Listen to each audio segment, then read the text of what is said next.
Students, good evening. Am I audible? I'm already 1 minute late. Yeah. Okay. We'll take. Yes, sir. Yeah, please. Fine.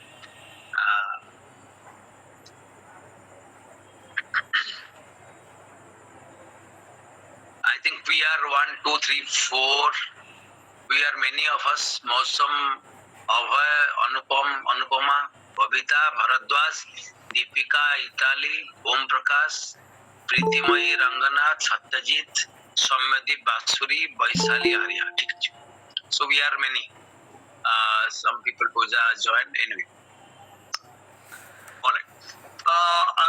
Students, thank you for being so patient. I just reached home. I came very late, and I wish to talk about postmodernism. Whatever questions you get on postmodernism, let me make some broad.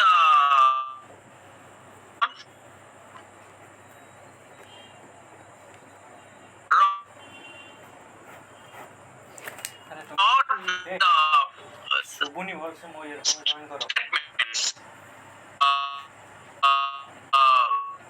propositions for studying philosophy. The term postmodern in architecture, in painting, in 1930s.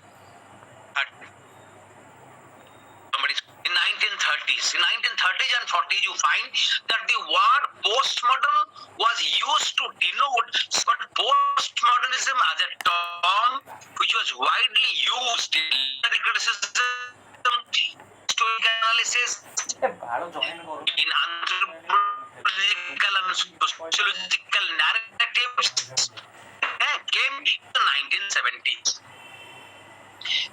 And two most important people. One was Jacques Derrida, a French linguist, and was a French philosopher. And white, of course, these two philosophers they influenced a kind of writing. Am I not being clear? Am I not being audible clearly? Pritima is asking. Yes, sir. ପିଲାମାନେ ମୁଁ ଠିକରେ ଶୁଭୁନି sir voice आसुनी ठीक से voice ଆସୁନି voice କାଇଁ ଆସୁଛି କଣ ପିଲାମାନେ କହୁଛନ୍ତି ଆସୁନି ଫ୍ୟାନ ଚାଲିଛି ବୋଲି ନା କଣ ଚାଲିଛି सर ଭିଡିଓଟାକୁ ମ୍ୟୁଟ କରି ଦିଅନ୍ତୁ यस ହଁ ଏବେ ଆସିଲା ଏବେ କ୍ଲିୟର ଆସିଲା yes sir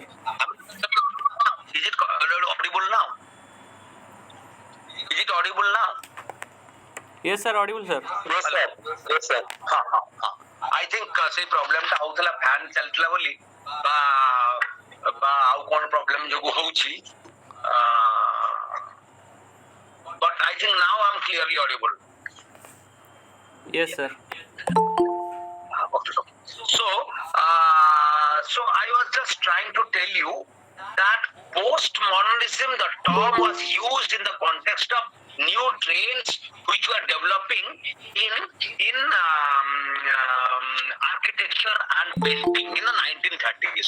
But in the historical analysis, in the social science parlance, it was used in 1970s. Basically, the kind of influence that Michel Foucault, Jacques Derrida had on sociologists, on historians, on anthropologists, on psychologists, and how their ideas began. So this is first point. And number two, postmodernism is not a coherent philosophy. Okay, postmodernism is not a coherent philosophy like the discourse of modernity. Because the moment we say modernity and the moment we say postmodernity, we mean say two different things, two contradictory things. In other words, postmodernism as a new philosophical critique, as a new discourse, postmodernism as a philosophy began to critique modernity and it stood for anti-modernity. Then you'll ask me, sir, what is modernity? What did modernity stand for? Once you understand the basic premises of modernity, once you understand what constituted modernity, once you understand all those ideas of enlightenment which were very core of the notion of modernity, the Western modernity, or the modernity as it came from the Western hemisphere, from Europe, the European modernity, the American modernity, or the Western modernity, let us call it, and then you will understand what are the basic premises of modernism, which are being critically challenged by the philosophers whose ideas is termed as postmodernism. I'll come back to one by one. So, please understand that this term postmodernism, as I say, originated in the aesthetic discussions to describe movements in art and in architecture, roughly around 1930s, 40s, and till 1960s. And this new trends, new movements in art and architecture broke with modernism. It began to represent reality very differently than the modernist philosopher did. Acha, what did the postmodernists say? The postmodernists began to say, they began to emphasize on plurality. They began to emphasize on diversity. They began to emphasize on relativity. So please understand, the characteristics of postmodernism was marked by plurality. Plurality means not one, not singular, but a number of possible explanations. Not one coherent homogeneity, but heterogeneity. That life can be explained in terms of diverse ways of being human, diverse ways of being constituting reality, diverse ways of explaining reality. Okay, so not unity but diversity, not singularity plurality, not absoluteness but relativity marked some of the characteristics of this postmodern philosophy. And these intellectuals like Foucault, Derrida, Baudrillard, White, and all these people, they began to promote the idea of reconstruction of thought. That it is not the way the Western philosophers, Enlightenment philosophers have explained the world by categories, by binaries, by good and bad, by advanced and less advanced, by capitalistic and non-capitalist, by normal and abnormal, all these things. They said, look, you have to do away with these binaries. You cannot use binaries. You cannot talk about progress or opposite or regress, progress and regress, progression and regression. So they wanted to really get out of these ideas. So those philosophers who began to claim the importance of plurality against singularity, the importance of diversity against unity, the importance of relativity against homogeneity or absoluteness. These were people who like Jean-Francois Lyotard, Baudrillard, Foucault, and Derrida. These are the four important philosophers whose ideas were constituting the new postmodern philosophy. Okay, this is the second point I wanted to tell you. Then there are other people like Jacques Lacan, which is also called a post-structuralist. Jacques Lacan was a French psychoanalyst, like Ronald Barthes or Ronald Barthes, then Foucault and Derrida. These were the important people whose ideas began to influence literary criticism, began to influence sociological and anthropological narratives, and these thinkers began to play important role in criticizing what modernity stood for, what modernism stood for. So this is how the idea of postmodernism began to develop in the 1970s. And basically a major work came published by Lyotard. And this Lyotard, Francois Lyotard, published a book in 1979 called The Postmodern Condition. And it was Lyotard's announcement in 1979 in his famous book, The Postmodern Condition, that the inhabitants of the advanced capitalist society had been living in a postmodern world since at least early 1960s, which made postmodernism a topic of sociological interest. And then there are certain conditions to which the idea postmodernism was used to denote, was used to characterize. Okay, and let me first talk about what are the various ways in which the idea of modernity was criticized by the philosophers. I'll come back. I'll read out certain portions and then try to explain to you. Okay, and so to say, begin with, we can say that postmodernism began as a reaction against modernity, or it began to be called anti-modernity. And this postmodern philosophy began to emerge through a long process of critical engagement with modernity and its consequences. So, and this all happened in the 1970s. It began to gain prominence in 1970s, and the process of modernity. And let us understand what is modernity and what is post-modernity, and what are the premises of modernity, and how they are criticized by the post-modernist philosopher.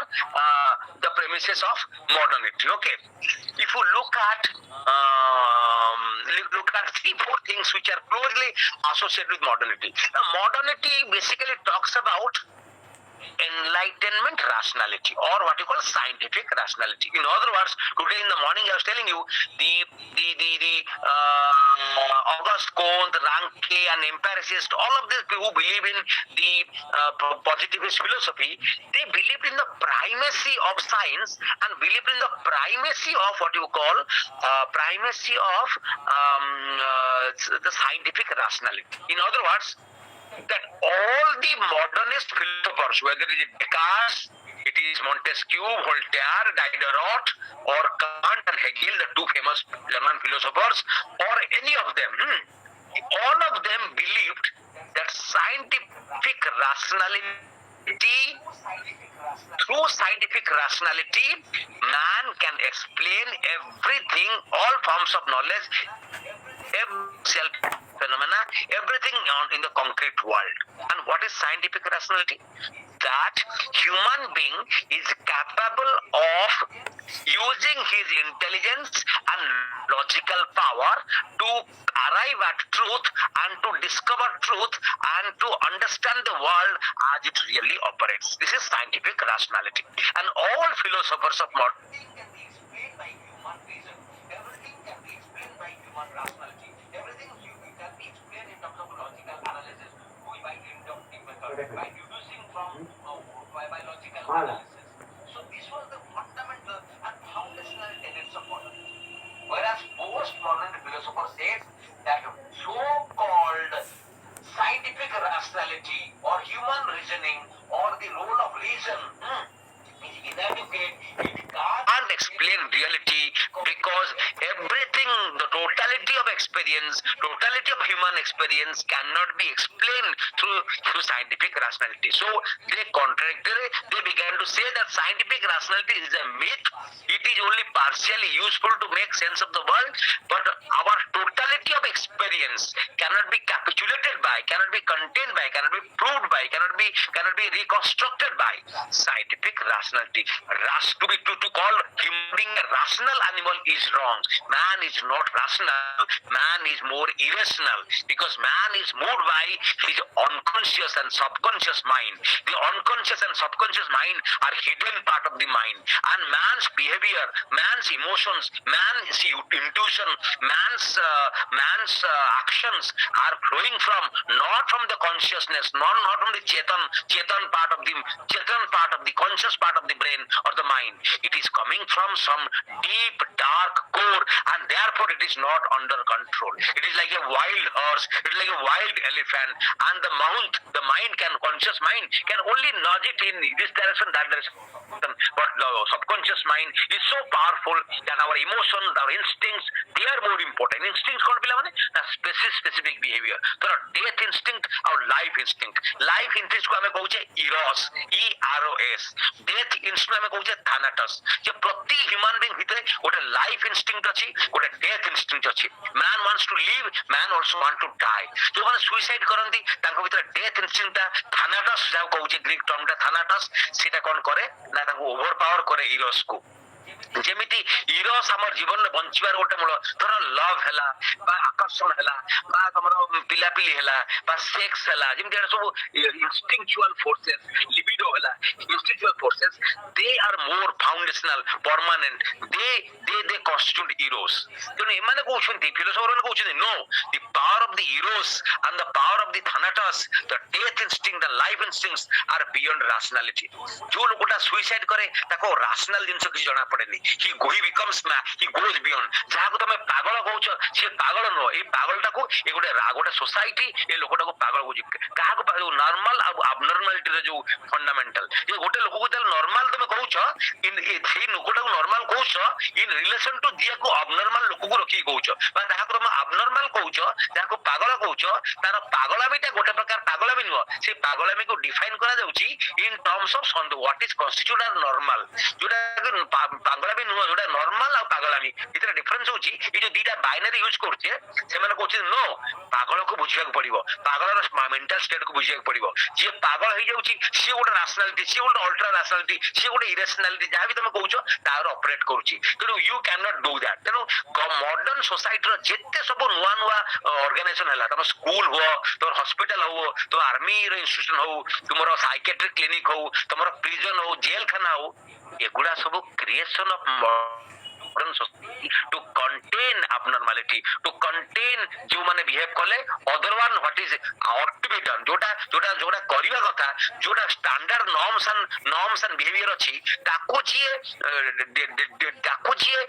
Deviate कला ताठू जे अलगा behave कला तमे ताको कोन कहलो abnormal कहलो ताको mad कहलो ताको लुनाटिक कहलो ताको डेफिशिएंट कहलो मेंटली रिटार्डेड कहलो स्किजोफ्रेनिया कहलो हिस्टेरिया कहलो एवं ताको कोन कहलो ताको बांधिलो ताको एनालाइज कलो तेनु बार्थ ऑफ द क्लिनिक जो बॉडी लेक्चर मिकल फोकस इधर से कहउछंती जे all modern institutions are institutions of power power relation को से एक्सप्लेन करूची आउ लोकमान को जेते फॉर्म्स ऑफ मेडिसिन जेते फॉर्म्स ऑफ एब्नॉर्मलिटी बाहरची ताको जे साइकियाट्री बाहरची जो नुवा नैरेटिव्स बाहरची सेटा खाली बाहरची only to define people who do not abide by the norms and conditions laid by society which you call normal मतलब नॉर्मलिटी और एब्नॉर्मलिटी भीतर किछि डिफरेंस नाही नॉर्मलिटी जे गोटे स्टेट एब्नॉर्मलिटी मध्ये गोटे स्टेट ताको मध्ये बुझियबो थ्रू अलगा रिसोर्सेस अलगा मेथोडोलॉजी किंतु से कहउछंती जे फुको कहउछंती जे सोसाइटी जेते इंस्टीट्यूशन हेची से institution पछरे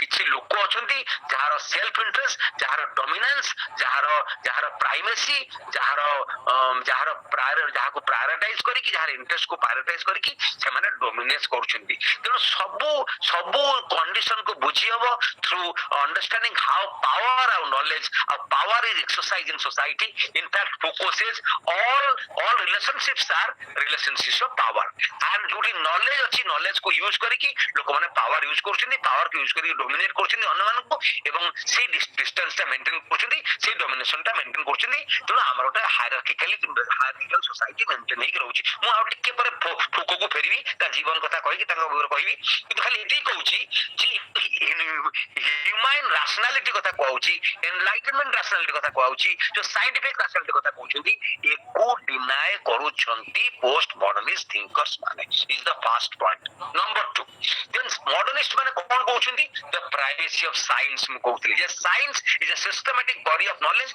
through which we explore the world through the process of observation experiment and inference आउ science इतने डेवलप होई साइंटिफिक रेवोल्यूशन आछुची 16th 17th सेंचुरी रे नुवा लॉज आछुची नेचुरल साइंस डेवलप होउची तमरो कोपर्निकस तमरो केप्लर तमरो न्यूटन तमरो आइंस्टाइन पर्यंत तमरो जेते सब नुवा जियोग्राफिकल नॉलेज डिस्कवरी होउची नुवा मशीन डिस्कवरी होउची new source of power discover होउची एवं ताको यूज करके जो डेवलपमेंट होउची इकोनॉमिक डेवलपमेंट होउची फ्यूडलिज्म रो कैपिटलिज्म को डेवलपमेंट होउची अर्बनाइजेशन होउची शहरीकरण होउची ब्यूरोक्रेटाइजेशन होउची नुवा ब्यूरोक्रेसी डेवलप होउची जे रूल करूची then commodification होची market रो large scale market interest market develop होची trade and commerce increase होची give and take होची एवं science कौन कुछ nature को control करती so using science to control nature and what is nature is seen to be passive nature is seen to be not demanding nature is seen to be providing all our wants our science कौन कहूची post modernity कौन कहूची na science is the instrument through which we have to explore nature, conquer the power of water, conquer the power of flood, conquer the power of natural forces disrupting human life, conquer all natural hazards, and create conditions for sustaining the attacks of nature. So nature must be conquered. This idea is typically a modern idea of modern. That yes, that ଧର ଆମେ ନଦୀଟା ଆସିକି flood କରୁଛି ଆମେ ନଦୀ ବନ୍ଧ ବାନ୍ଧି ଦେଲେ ଏବଂ ନଦୀ ବନ୍ଧ ବାନ୍ଧିଲେ କଣ ହବ ଇରିଗେସନ ହବ ହାଇଡ୍ରୋ ଇଲେକ୍ଟ୍ରିସିଟି ଜେନେରେଟ ହବ ଆଉ ମଲ୍ଟିପର୍ପଜ ଇଣ୍ଡଷ୍ଟ୍ରିକୁ ପାଣି ଆସିବ ଆଉ ପାଣିକି ବିଭିନ୍ନ ପ୍ରକାର ଡାଇଭର୍ଟ କରିକି କରିହବ କିନ୍ତୁ ତା ଦ୍ୱାରା କରିବା ଦ୍ୱାରା ଆମେ ଯଦି ନେଚର ଏଗେନଷ୍ଟ ଗଲା ଦ୍ୱାରା ଆମର ଯୋଉ ଇକୋଲୋଜିକାଲ କ୍ରାଇସିସ୍ ହଉଛି ଯୋଉ ଏନଭାୟରମେଣ୍ଟାଲ କ୍ରାଇସିସ୍ ହଉଛି ଯୋଉ କ୍ଲାଇମେଟୋଲୋଜିକାଲ କ୍ରାଇସିସ୍ ହଉଛି ସେଗୁଡା କେହି ଫୋର୍ସିଂ କରିନଥିଲେ ତେଣୁ modernity could not foresee the real impact of in harnessing the power of nature and disturbing nature in such a point that biological diversity नष्ट हो जाउची climate change होउची global warming होउची हमरो ग्लेशियर गुडा को मेल्ट करि जाउचंती मीन सी level low पानी रो बढ़ी जाउची आ मीन सी लेवल बढ़िले जतक बड़ बड़ कोस्टल सिटी अछि डेवलप प्रोग्रेसिव सिटी अछि न्यूयॉर्क लंडन ठु लेकी बॉम्बे पर्यंत सब जाक बढ़ी जीवो कारण सब जाक कोस्टल एरिया रे अछंती सब जाक समुद्र बा नदी कूल रे अछंती तेनु से कहउछंती जे this will lead to disaster and therefore post modernists are trying to criticize modernity ये जो developmental model अछि ये जो progress the idea of progress अछि ये जो primacy of science अछि ये जो the man's untold desire or unlimited desire to conquer nature अछि by force by using scientific knowledge by exercising power over nature these are destructive and they will lead to a kind of condition where everybody will collapse everything will go away so ये जो idea गुडा आसुची and therefore modern thinkers are talking about a kind of a nihilistic philosophy. They are talking about what will happen if this idea of modernity is taken very further. ये गोटे कथा अच्छा काहे कि post modernity western ने बेसी आसिला काहे ना सेमान जे कैपिटलिस्ट पोस्ट इंडस्ट्रियल सोसाइटी रे पहुंचिले तांका भीतर प्राचुर्य आसीगला भयंकर धन संपत्ति आसीगला एवं हाईली डेवलप्ड सोसाइटी हेगला अब साइंस टेक्नोलॉजी बहुत ऊपर गला ये कंडीशन से तार नेगेटिव इंपैक्ट होदा फील करे आरंभ हला किंतु जेतले वेस्ट अमेरिका और European western European countries some of them were highly developed countries like China India Brazil जो माने डेवलपिंग स्टेट रहछंदी से माने they are trying to further modernise they are yet to reach that stage of affluence like America USA has reached or Britain has reached or Germany or France has reached ତେଣୁ so post modern condition ଟା basically ए Europe ରୁ ଆସିଲା American west ରୁ ଆସିଲା ଏବଂ philosophers ମାନେ ଗୋଟେ condition को explain कले किंतु पिला माने बारंबार कहि अछि जे post modernist philosophy is not a coherent philosophy is not an organic philosophy it is not a philosophy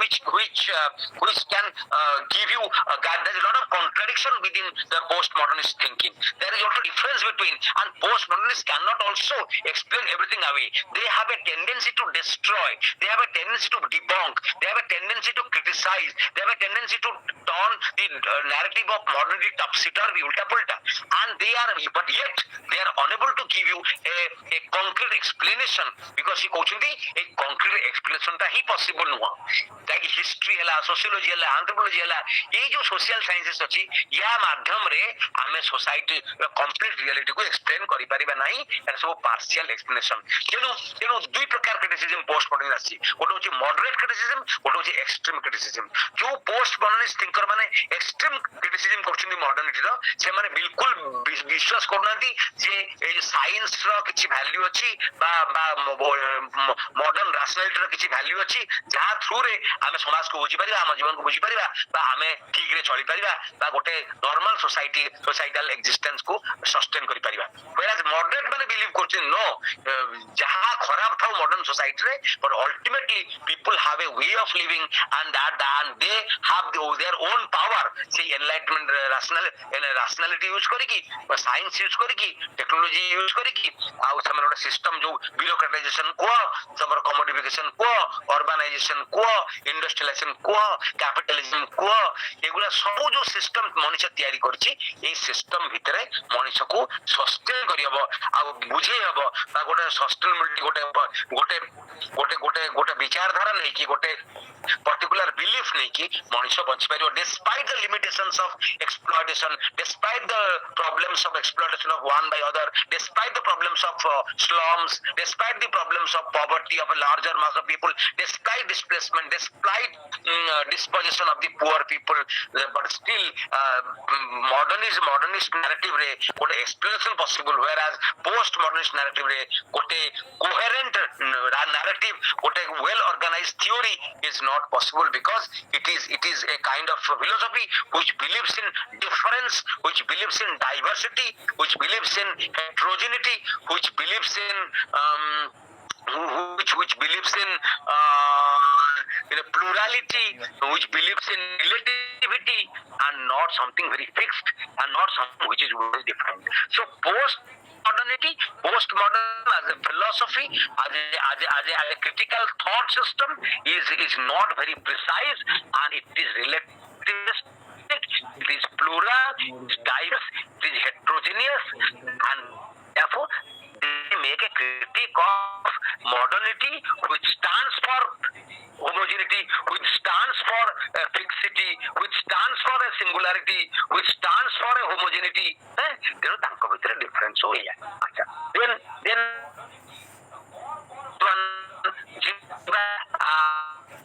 ଆମେ ମଡର୍ନିଟି କଣ ମଡର୍ନିଟିର ଆଇଡିଆ ଅଛି ତାକୁ କହିବା ଦେନ୍ ପୋଷ୍ଟମଡର୍ନିଟି ଆସିବା।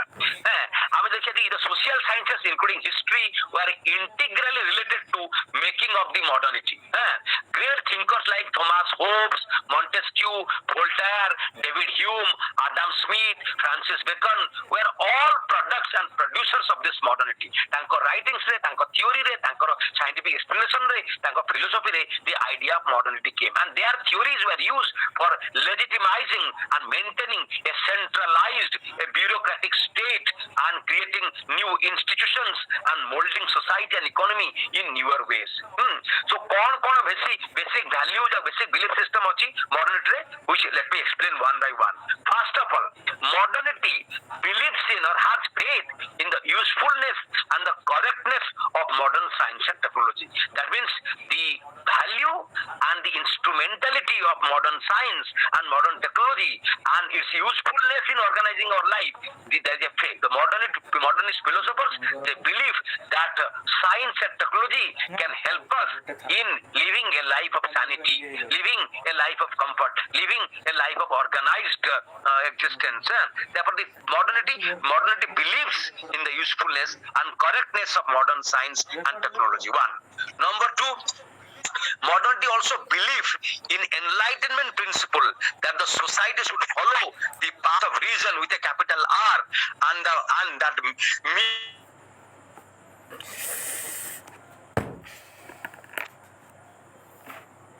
समर भी कटी वाला Sir, it's not audible.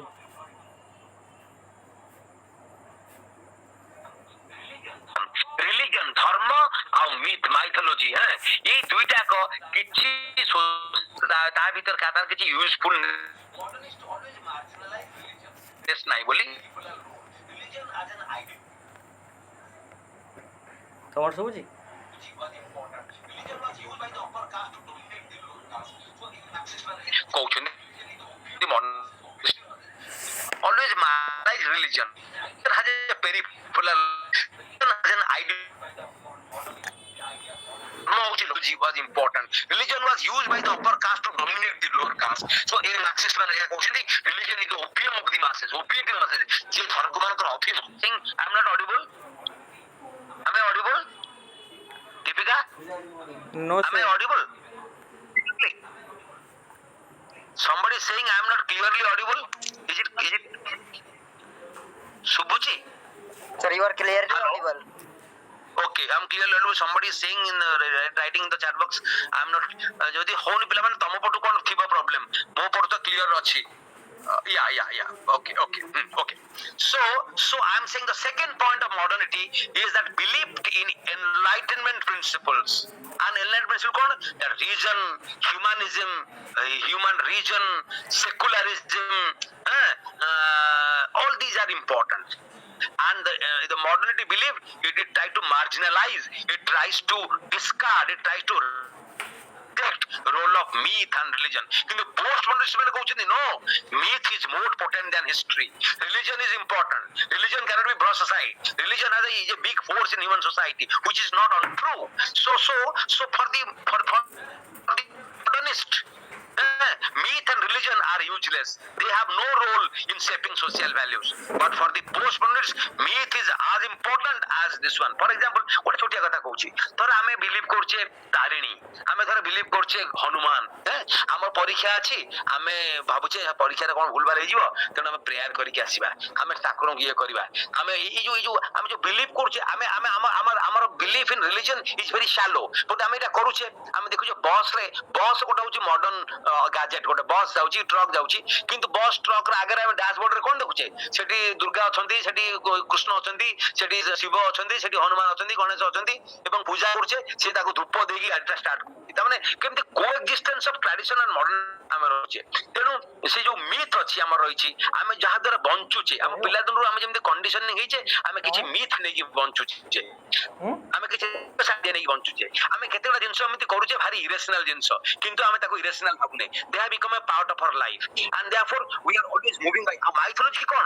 ଏ ଯୋଉ କଲେକ୍ଟିଭ କନସିୟସନେସ୍, ଗୋଟେ ଜାତିର, ଗୋଟେ ଜନସମୁଦାୟର, ଗୋଟେ ଗୋଷ୍ଠୀର ଗୋଟେ ସାଇକୋଲୋଜିକାଲ ବିଲିଭ୍ସ, ଯୋଉଟା କି ତାଙ୍କ କଲଚରାଲ କନସିୟସନେସ୍ ରେ, ତାଙ୍କର କଲଚରାଲ ଇମାଜିନେସନ ରେ ଅଛି. ତେଣୁ ସବୁ ମିଥ୍ ଗୁଡାକ ଆମକୁ ରାମ ଅଛନ୍ତି ବୋଲି ଜାଣିଥିଲେ, ଆମେ କୃଷ୍ଣ ଅଛନ୍ତି ଜାଣିଥିଲେ, ଆମେ ରାମକୃଷ୍ଣଙ୍କୁ ଦେଖିଛେ, ରାମକୃଷ୍ଣ କ'ଣ ହଉଛନ୍ତି ହିଷ୍ଟୋରିକାଲ ଫିଗର, କିନ୍ତୁ ଆମେ ଜନ୍ମାଷ୍ଟମୀ ଆସିଲେ ଆମେ ଇଏ କରୁଛେ, ରାତିରେ ପୂଜା କରୁଛେ, କୃଷ୍ଣ ଜନ୍ମ ହେଇଥିଲେ ଭାବୁଛେ, ଯମୁନା ପାଣି ଏମିତି ଫାଳ ହେଇଥିଲା ଜାଣିଲେ, ଯଶୋଦା ଆଉ ଆମ ଯଶୋଦା ଆଉ ଦେବକୀଙ୍କ କଥା ଶୁଣୁଛେ, ଆମେ ଆମ ଭିତରେ ସେଇଟା ଗୋଟେ ବଦ୍ଧ ଭାବେ ରହିକି ଅଛି.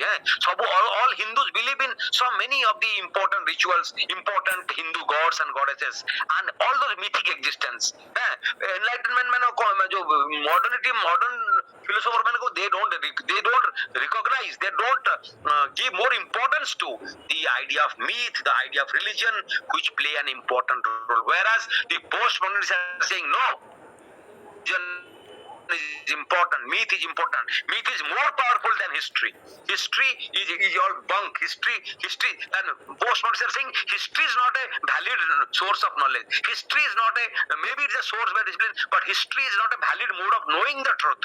ସତ୍ୟକୁ ଉପଲବ୍ଧି କରିବା ପାଇଁ ଇତିହାସ ଗୋଟେ ବହୁତ ସୁନାମଯୋଗ୍ୟ ବା ଗୋଟେ ବହୁତ ଡିପେଣ୍ଡେବଲ ସିଷ୍ଟମ ଅଫ ଥଟ୍ ନୁହଁ, ହେଲା, ଇଏ କହୁଛନ୍ତି postmodernists ମାନେ, ହେଲା. So myth and religion is rejected by or they have no role in shaping social values ବୋଲି ବିଶ୍ୱାସ କରୁଛନ୍ତି modernity, whereas postmodernist philosophers ମାନେ they are giving more importance to myth and religion and those irrational ideas which we consider irrational, which modernists consider as irrational.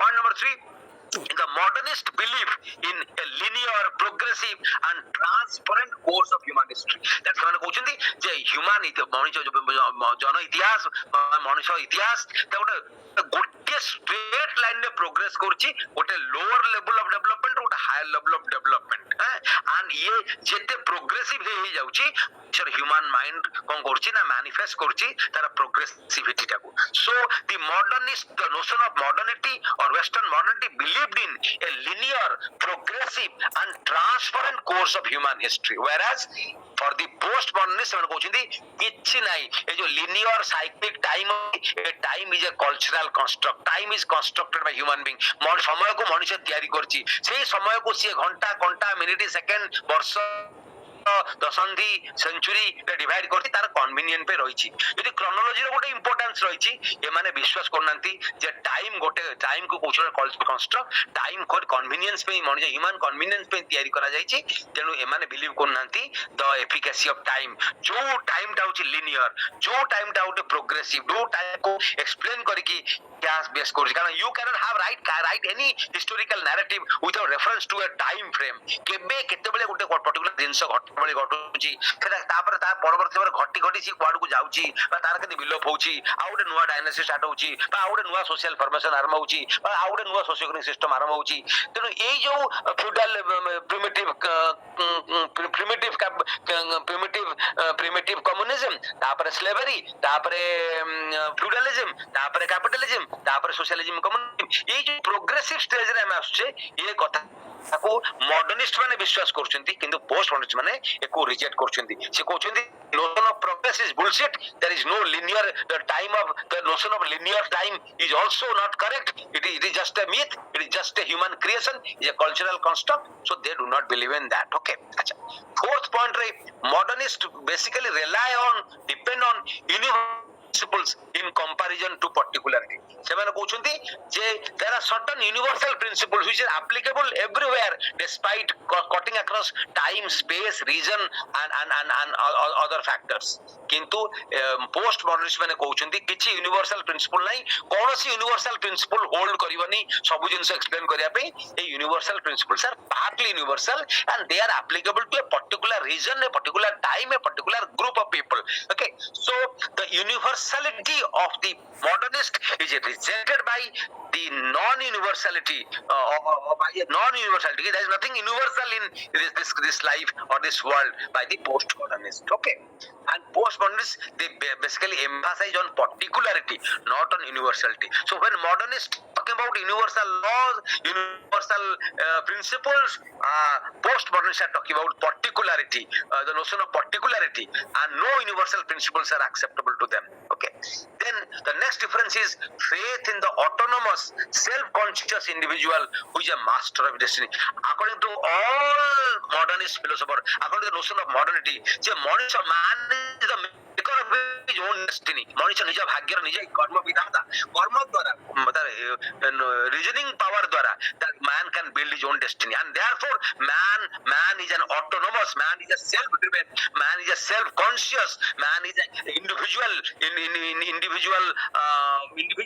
who is master of his own destiny. That means there is a power within the human being to shape his future and to understand his past and to master his present and all that. And therefore the notion of modernity believes in the autonomous self-consciousness of the individual and the individuality of the human being and the power of the human being to shape and to order and to create his own destiny. Okay, whereas post-modern is saying that man is not capable, man is not a maker of his own destiny, man is slave to destiny, and destiny rules, and there are bigger forces than man which determines his action, his future, and his existence. And therefore post-modernists, they also reject this the idea of a self-conscious autonomous human being, individual human being, and his power to shape his destiny, shape his bhagya, shape his fate. And the last one is the modernists believe that modern science and reason would conquer nature and give rise to richness, affluence, freedom, and a life free from all mortality. তার মানে the modernist philosopher believe that science is so powerful, that human reasoning is so powerful, they can equip human being with a power to understand everything and create more and more wealth, become more affluent, become more prosperous economically, financially, in terms of resource, and man can get freedom from poverty, freedom from unemployment, freedom from all fears of nature, and man will also conquer death. Right? So the modernist notion is very positivistic, is very optimistic, and it talks about the role of humans reason and the role of human modern science in conquering nature and creating a kind of fearlessness which will liberate man from all kinds of wants, from all kinds of fear, from all kinds of limitations. So man can grow into an unlimited powerful human being by the use of modern science and technology, by the use of reasoning, power of reasoning, and whole nature can conquer, and man can become free, highly affluent, highly rich, and create a life free from all fears of mortality, all fears of death, all fears of limitations, and all that. These are the ideas of modernity which forms a part of its principles. Apart from the new philosophical principles, modernity also generated powerful material forces which gave rise to modern industries, which gave rise to new socio-economic system called capitalism, which gave rise to an entirely new set of social relationship in Europe and later in America. And this new industrial society was marked by urbanization, Saharikaran, bureaucratization, a highly efficient system of administrative system to operate and sustain the system, and individualism, commodification, rationalization, and secularization. So please understand, modernity also was characterized by the new society, industrial society, which came into being because of the transition from feudalism to capitalism. And capitalism as a new socio-economic system created a new industrial society whose values are very different from the feudal society and its values. And this new industrial society was characterized by rising urbanization, growth and development of modern cities and towns, and increasing bureaucratization, creating a structure of administration, creating an organizational setup to have a very organized set of living, and then celebrated the values of individualism, that everybody, the pleasures of individualism, that everybody is an individual. By virtue of own individuality, one can enjoy freedom, one can do whatever possible without being constrained by religion, without being constrained by society, without being constrained by state. So this new industrial society, which came because of capitalist development, talked about human freedom, human affluence, human power to control nature and to become a maker of his own destiny. And these ideas were slowly getting deep-rooted in 19th century Europe and towards early 20th century America and all that. And by mid-19th century, the process of modernity had almost completely eliminated the economy, society and politics of the Middle Ages or feudal Europe or in feudal America. Instead, it has given rise to a completely new socio-economic and political system. So please understand that it was believed that modernity has power to generate unprecedented progress. That progress is possible only in a modernist paradigm.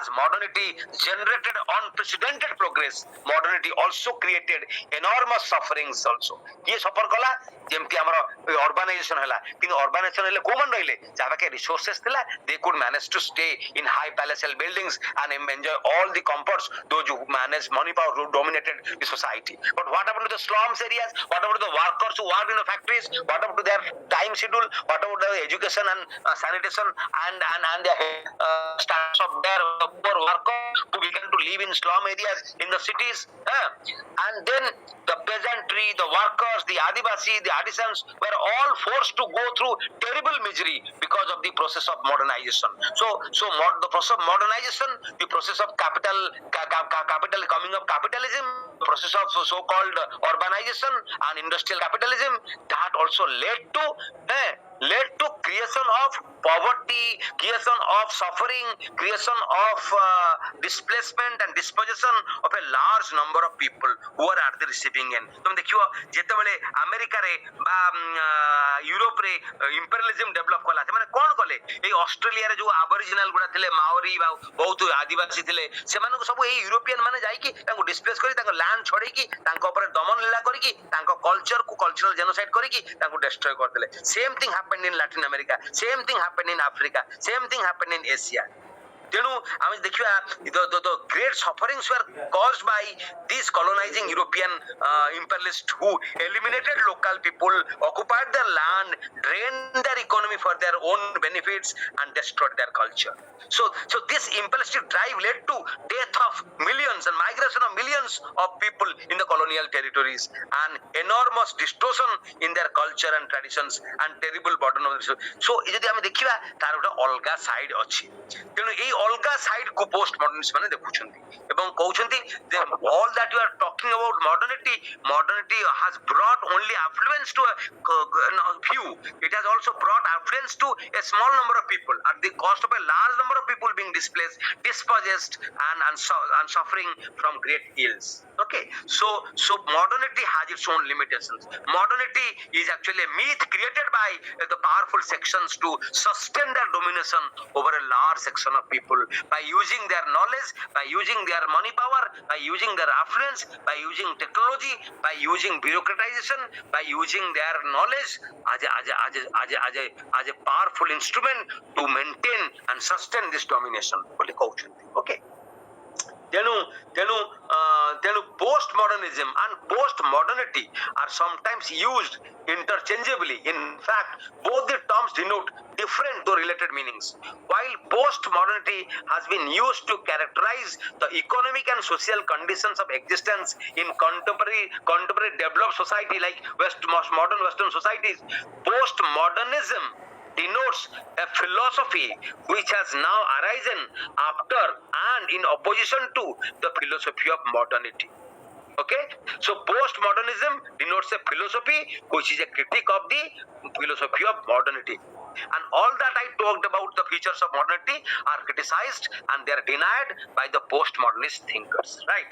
Okay, that is how. Now ମୁଁ ବର୍ତ୍ତମାନ କ'ଣ କରିବି ଯେ ମୁଁ ବର୍ତ୍ତମାନ I will come back to the main concepts of ଆଚ୍ଛା ମୁଁ ତ କହିଦେଲି ବର୍ତ୍ତମାନ ମଡର୍ନିଜିମ୍ ଆଉ ପୋଷ୍ଟ ମଡର୍ନିଜିମ୍ ର ଫିଚର ଗୁଡା କହିଦେଲି ଏବଂ କେମିତି ହେଉଛି ମୁଁ ଆଉ ଥରେ ତାକୁ କହିଦେଇକି then I will come back to talk about the main concepts of post modernity ଆଉ ତାକୁ relate କରିକି ଆଚ୍ଛା ତାହା ପୂର୍ବରୁ let me quickly read out that very much like the theories of modernity there is no unified theory of post ମୁଁ ଆଗବା କହିଛି ଯେ post modernism doesn't have a unified theory whereas the theory of modernity has a unified theory মানে there is a totalitarian or totalizing philosophy. That means the theories of modernity can explain certain things clearly, but there is no unified theory of postmodernism.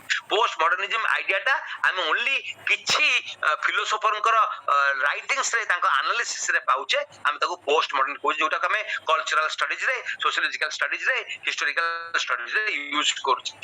If anything the situation even is more diffuse and chaotic. The range is vast and it covers the whole spectrum from mild critique of modernity to total nihilism. ମୁଁ ତମକୁ କହିଥିଲି ଯେ ଦୁଇଟି ଫିଲୋସୋଫର ଯିଏ କି ଫୋକୋ ଡେରିଡା ଲିଓଟାର୍ଡ ଏମାନଙ୍କୁ influence କରିଥିଲେ ଜଣେ ହେଉଛି ଜର୍ମାନ ଫିଲୋସୋଫର ହିଡିଗର ଆଉ ଜଣେ ହେଉଛନ୍ତି ଜର୍ମାନ ଫିଲୋସୋଫର ଫ୍ରେଡରିକ୍ ନିଶ୍ଚେ and I'll come back slowly to them. But although postmodernism derives its definition from many sources, the one common thread running through them is the critique of modernity. The major ideologues whose works constitute the body of literature, the body of corpus from which postmodernism is formulated are Michel Foucault, Jacques Derrida, Francois Lyotard, Jean Baudrillard, Deleuze, Guattari, Hayden White, and etc.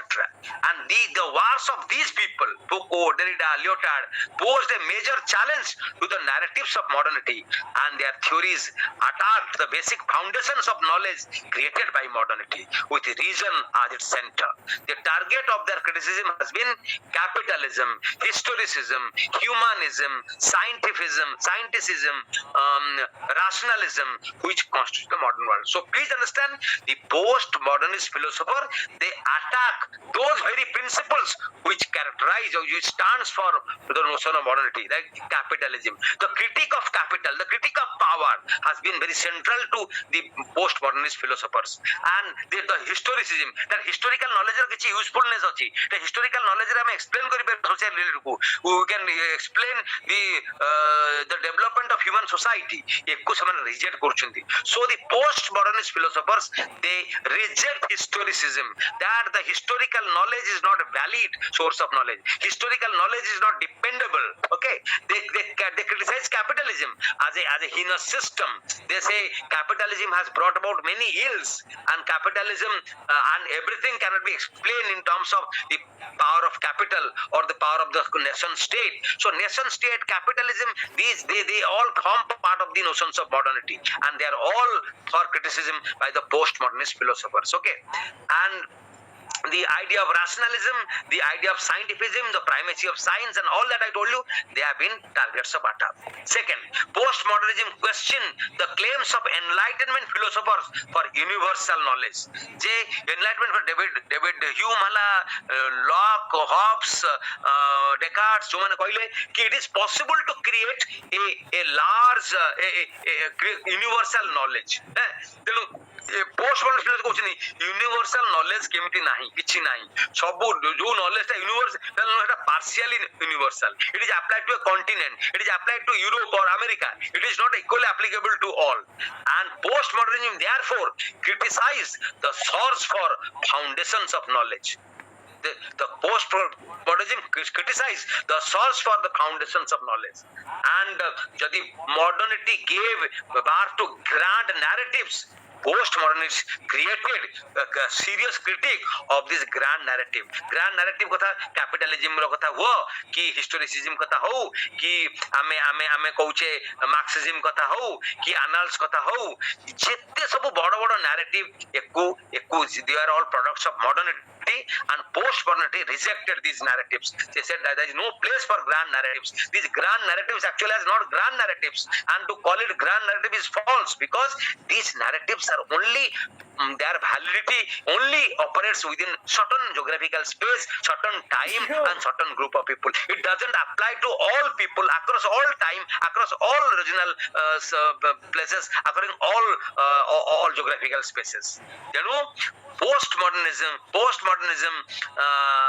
rejects the very idea of such grand narratives and attacks all the encompassing overarching ideology. It is against ideology. It doesn't believe in any ideology or belief system. Again, postmodernism debunks the claims of science to achieve truth. J science द्वारा विज्ञान द्वारा आमे जीवनर चरम सत्य को उपलब्धि कर परिबा, ए idea को accept करूनांती postmodernism. That means like the modernists, they give primacy to science, and science has the power to prove everything. Science can literally explain everything. यही जो belief in scientific rationality, यही जो belief in the primacy of science and technology, echo reject करूछन्ती postmodernist माने. Postmodernist takes nothing as absolute. से माने कौन जिंस को absolute कोनी, कौन जिंस fixed नो, कौन जिंस absolute नो, सबो relativistic, सबो diverse, सबो plural, and they lean towards relativism, sometimes to total relativism. Postmodernism moreover rejects the claim of human and social sciences for representing the facts and the world. तामाने history, sociology, anthropology, psychology, economics, ये जो social science अच्छी, ये माने केबे hello ही जीवनर माने विश्वर सबु तथ्य को आ विश्वर जो वास्तवता को ये माने explain करि परिबे truth से ये कोई reject question. So history as a knowledge system, anthropology, sociology as social sciences, they don't have the capacity of representing the facts and the reality of the world. बोली कहउछंती किए ना postmodernist. In the opinion of the postmodernist theories, there is no truth which is beyond or prior to linguistic intervention. It is language which constructs and constitutes the reality and the world for the humans. से कहउछंती आमे जहा द्वारा वर्णना करछे ए विश्व को आ तार वास्तवता को एटा खाली भाषा माध्यम रहउची. आ भाषा ता गोटे लिंग्विस्टिक कंस्ट्रक्ट. भाषा is language specific, culture specific. भाषा गोटे कल्चरल परिवेष्टन रे गोटे सांस्कृतिक परिवेष्टन रे डेवलप होउची. तेनु एई लैंग्वेज अनुसार आमे रिलेटिव आ लैंग्वेज गोटे एमिति जिंस एटा it is a system of of signifiers and signified, it is a system of signs and all. ये गोटे limited reality को explain करूची. जदि सब कथा हमें explain करूचे language रे, आउ language रे गोटे stability नहीं, language को deconstruct करी हबो, language को उल्टा पढ़ी हबो, गोटे language रे जो भाषा और ज्ञान जो syntax जो grammar आउ जो signifier बा words बा signs बा ये जोची, जदि ताको deconstruct करी हबो, तार multiple meaning को बाहर करी हबो, ताले reality को केबे explain करी हबोनी. तेणु से कहउछंती जो linguistic intervention द्वारा language माध्यम रे भाषा माध्यम रे जो वास्तवता को हमें explain करूचे, reality को explain करूचे, सत्यता को explain करूचे, सेटा मध्य भ्रमात्मक. काहे कि the language itself भ्रमात्मक. और language एते differ करूचे language to language J same reality cannot be explained in the same way by all languages, and it is the language which constructs and constitutes the reality and the world of the humans. It is therefore futile, it is useless to search for truth beyond language, which in turn is conditioned by the individual and local cultures. এই কথা সে কହୁଛନ୍ତି মোটা মোটি ভাবে যে ଆମେ language କୁ ନେଇକି ଯଦି reality କଥା କହୁଛେ ଆଉ language ଟା culture specific, language ଗୋଟେ ସଂସ୍କୃତି ଭିତରୁ ଆସୁଛି, ସେଇ language ର ଯୋଉ ଭାଷା, ସେଇ language ର ଯୋଉ word, ଯୋଉ signifier, ଯୋଉ terms, ଯୋଉ meaning, ଯୋଉ grammar, ସେଇଟା ହଉଛି ଗୋଟେ specific cultural context ରେ develop ହଉଛି. ଆଉ ଯେହେତୁ language ହଉଛି ଆମର ଏକମାତ୍ର ମାଧ୍ୟମ ଆମେ ସତ୍ୟକୁ ଉପଲବ୍ଧି କରିବାରେ, ସତ୍ୟକୁ explain କରିବା, ସତ୍ୟକୁ ପ୍ରତିପାଦିତ କରିବା, ସତ୍ୟକୁ represent କରିବାରେ, ତେଣୁ language ଖାଲି ସେ ଯୋଉ real reality ଟାକୁ ଆମେ କେବେ ହେଲେ explain କରିପାରିବାନି. ଯୋଉ reality ଆମେ language ମାଧ୍ୟମରେ explain କରୁଛେ, that is a partial or controlled or one version of reality. There are multiple versions of reality. ସତ୍ୟତାର ବିଭିନ୍ନ ପ୍ରକାର layer, ବିଭିନ୍ନ ପ୍ରକାର form ଅଛି. ତେଣୁ language is one mode of understanding. ଆଉ ଯୋଉ experience କଥା କହୁଛି, ଯୋଉ knowledge ମାଧ୍ୟମରେ ଯୋଉ ଅନୁଭୂତି ଭିତରେ ମଣିଷ ଶିଖେ, conscious ହୁଏ ବା reality କୁ apprehend କରେ, ସେଇଟାକୁ explain ହିଁ କରିହବନି. explain କଲା ମାନେ ଭୁଲ ହେଇଯିବ. ଧର ବୁଦ୍ଧ କଣ explain କଲେ, କଣ ଅନୁଭବ କଲେ, ଯେତେବେଳେ ତାଙ୍କୁ ଯେତେବେଳେ enlightenment ହେଲା, ସେଇଟା ସେ କେବେ କରିପାରିଲେନି. ଯେତେବେଳେ ରାମକୃଷ୍ଣ ପରମହଂସକୁ ନିର୍ବିକଳ୍ପ ସମାଧି ହେଲା, ସେ ବିବେକାନନ୍ଦକୁ ବୁଝେଇ ପାଇଲେନି ସେଟା କଣ. ଯେତେବେଳେ ବିବେକାନନ୍ଦ ନିଜେ ନିର୍ବିକଳ୍ପ ସମାଧିରେ ପଶିଲେ ତନ୍ତ୍ର ଦ୍ୱାରା ବା ତାଙ୍କ ଯୋଗ ଦ୍ୱାରା ସେ ଅନୁଭବ କଲେ. କିନ୍ତୁ ଯୋଉ ଅନୁଭବଟା ତମେ explain କଲା ମାନେ ଏଟା limited ହେଇଯିବ. କାହାକୁ explain କରିବ ନା language ମାଧ୍ୟମରେ. ତେଣୁ language ର limitations ଅଛି. ଆଉ ଯୋଉ reality କଥା ଆମେ ବ୍ୟାଖ୍ୟା କରୁଛେ social science ରେ, history ରେ, sociology ରେ, anthropology ରେ, ତାର limitations ରହିଛି ଏବଂ ତାକୁ ଆମେ ଏମିତି explain କରିପାରିବାନି without language.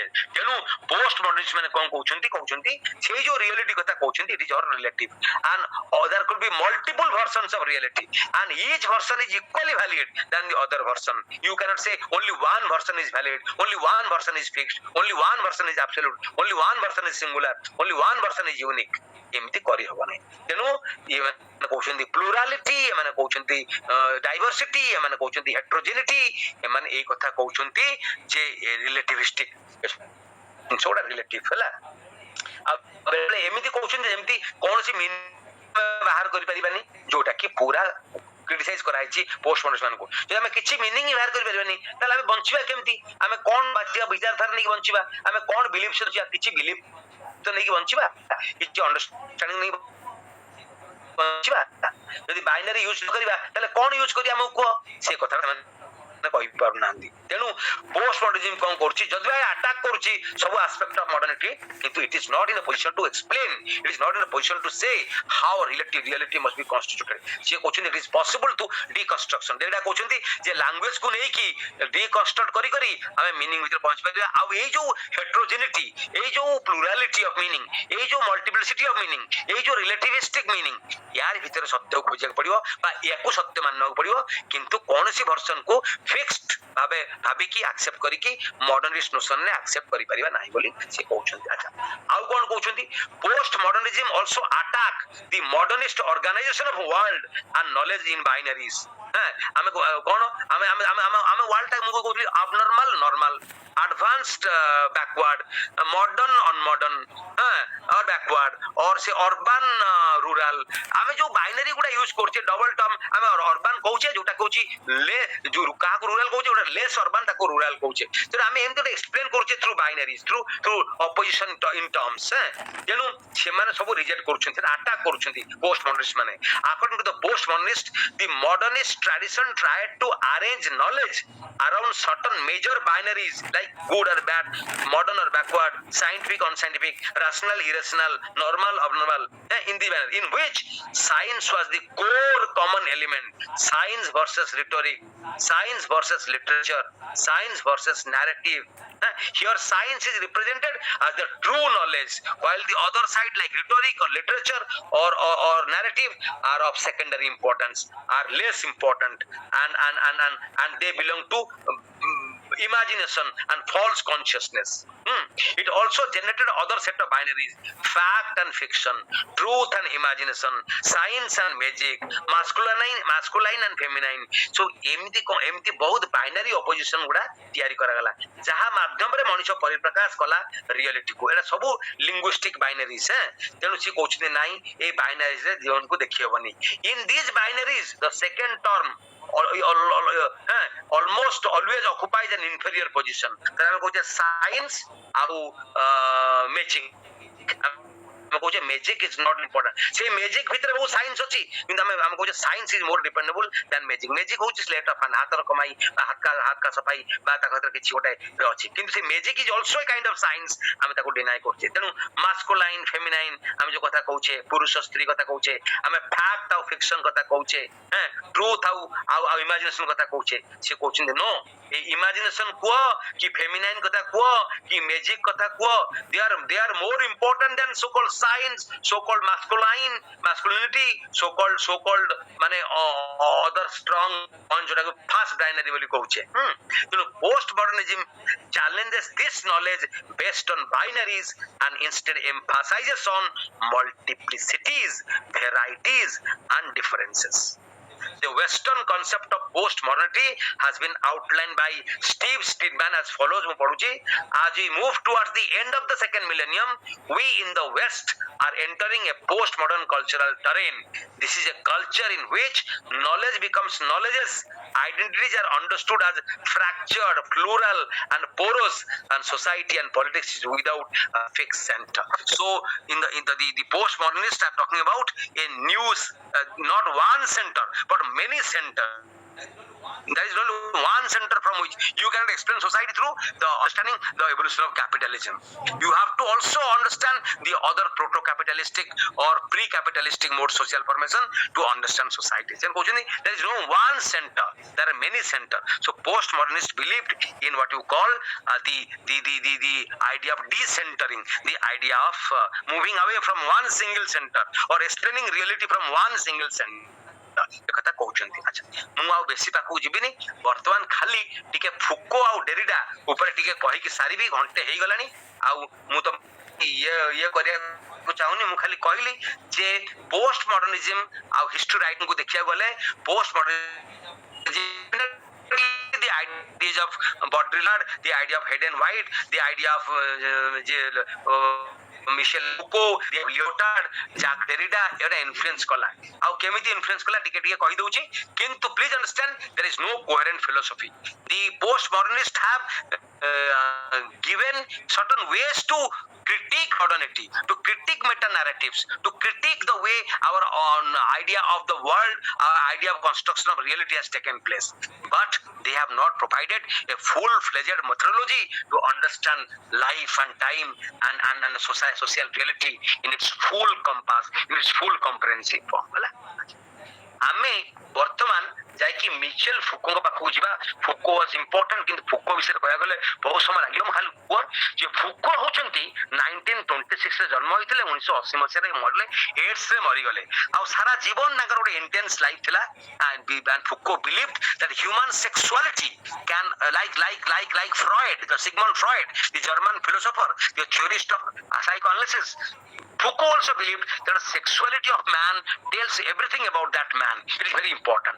ଆଉ Foucault ବହୁତ ସୁନ୍ଦର ସୁନ୍ଦର ବହି ଲେଖିଲେ, ଯୋଉ ବହି ଭାରି ଇନଫ୍ଲୁଏନ୍ସିଆଲ ହେଲା in cultural studies, in influencing historical narrative, in influencing post modernist history. କଣ ବହି ଲେଖିଲେ? The main book of written by Foucault was called Madness and Civilization, and that was published in 1961. ମୁଁ ଆସୁଛି ଧୀରେ ଧୀରେ ଏଇ ବହି ଉପରେ ଟିକେ କହିବି।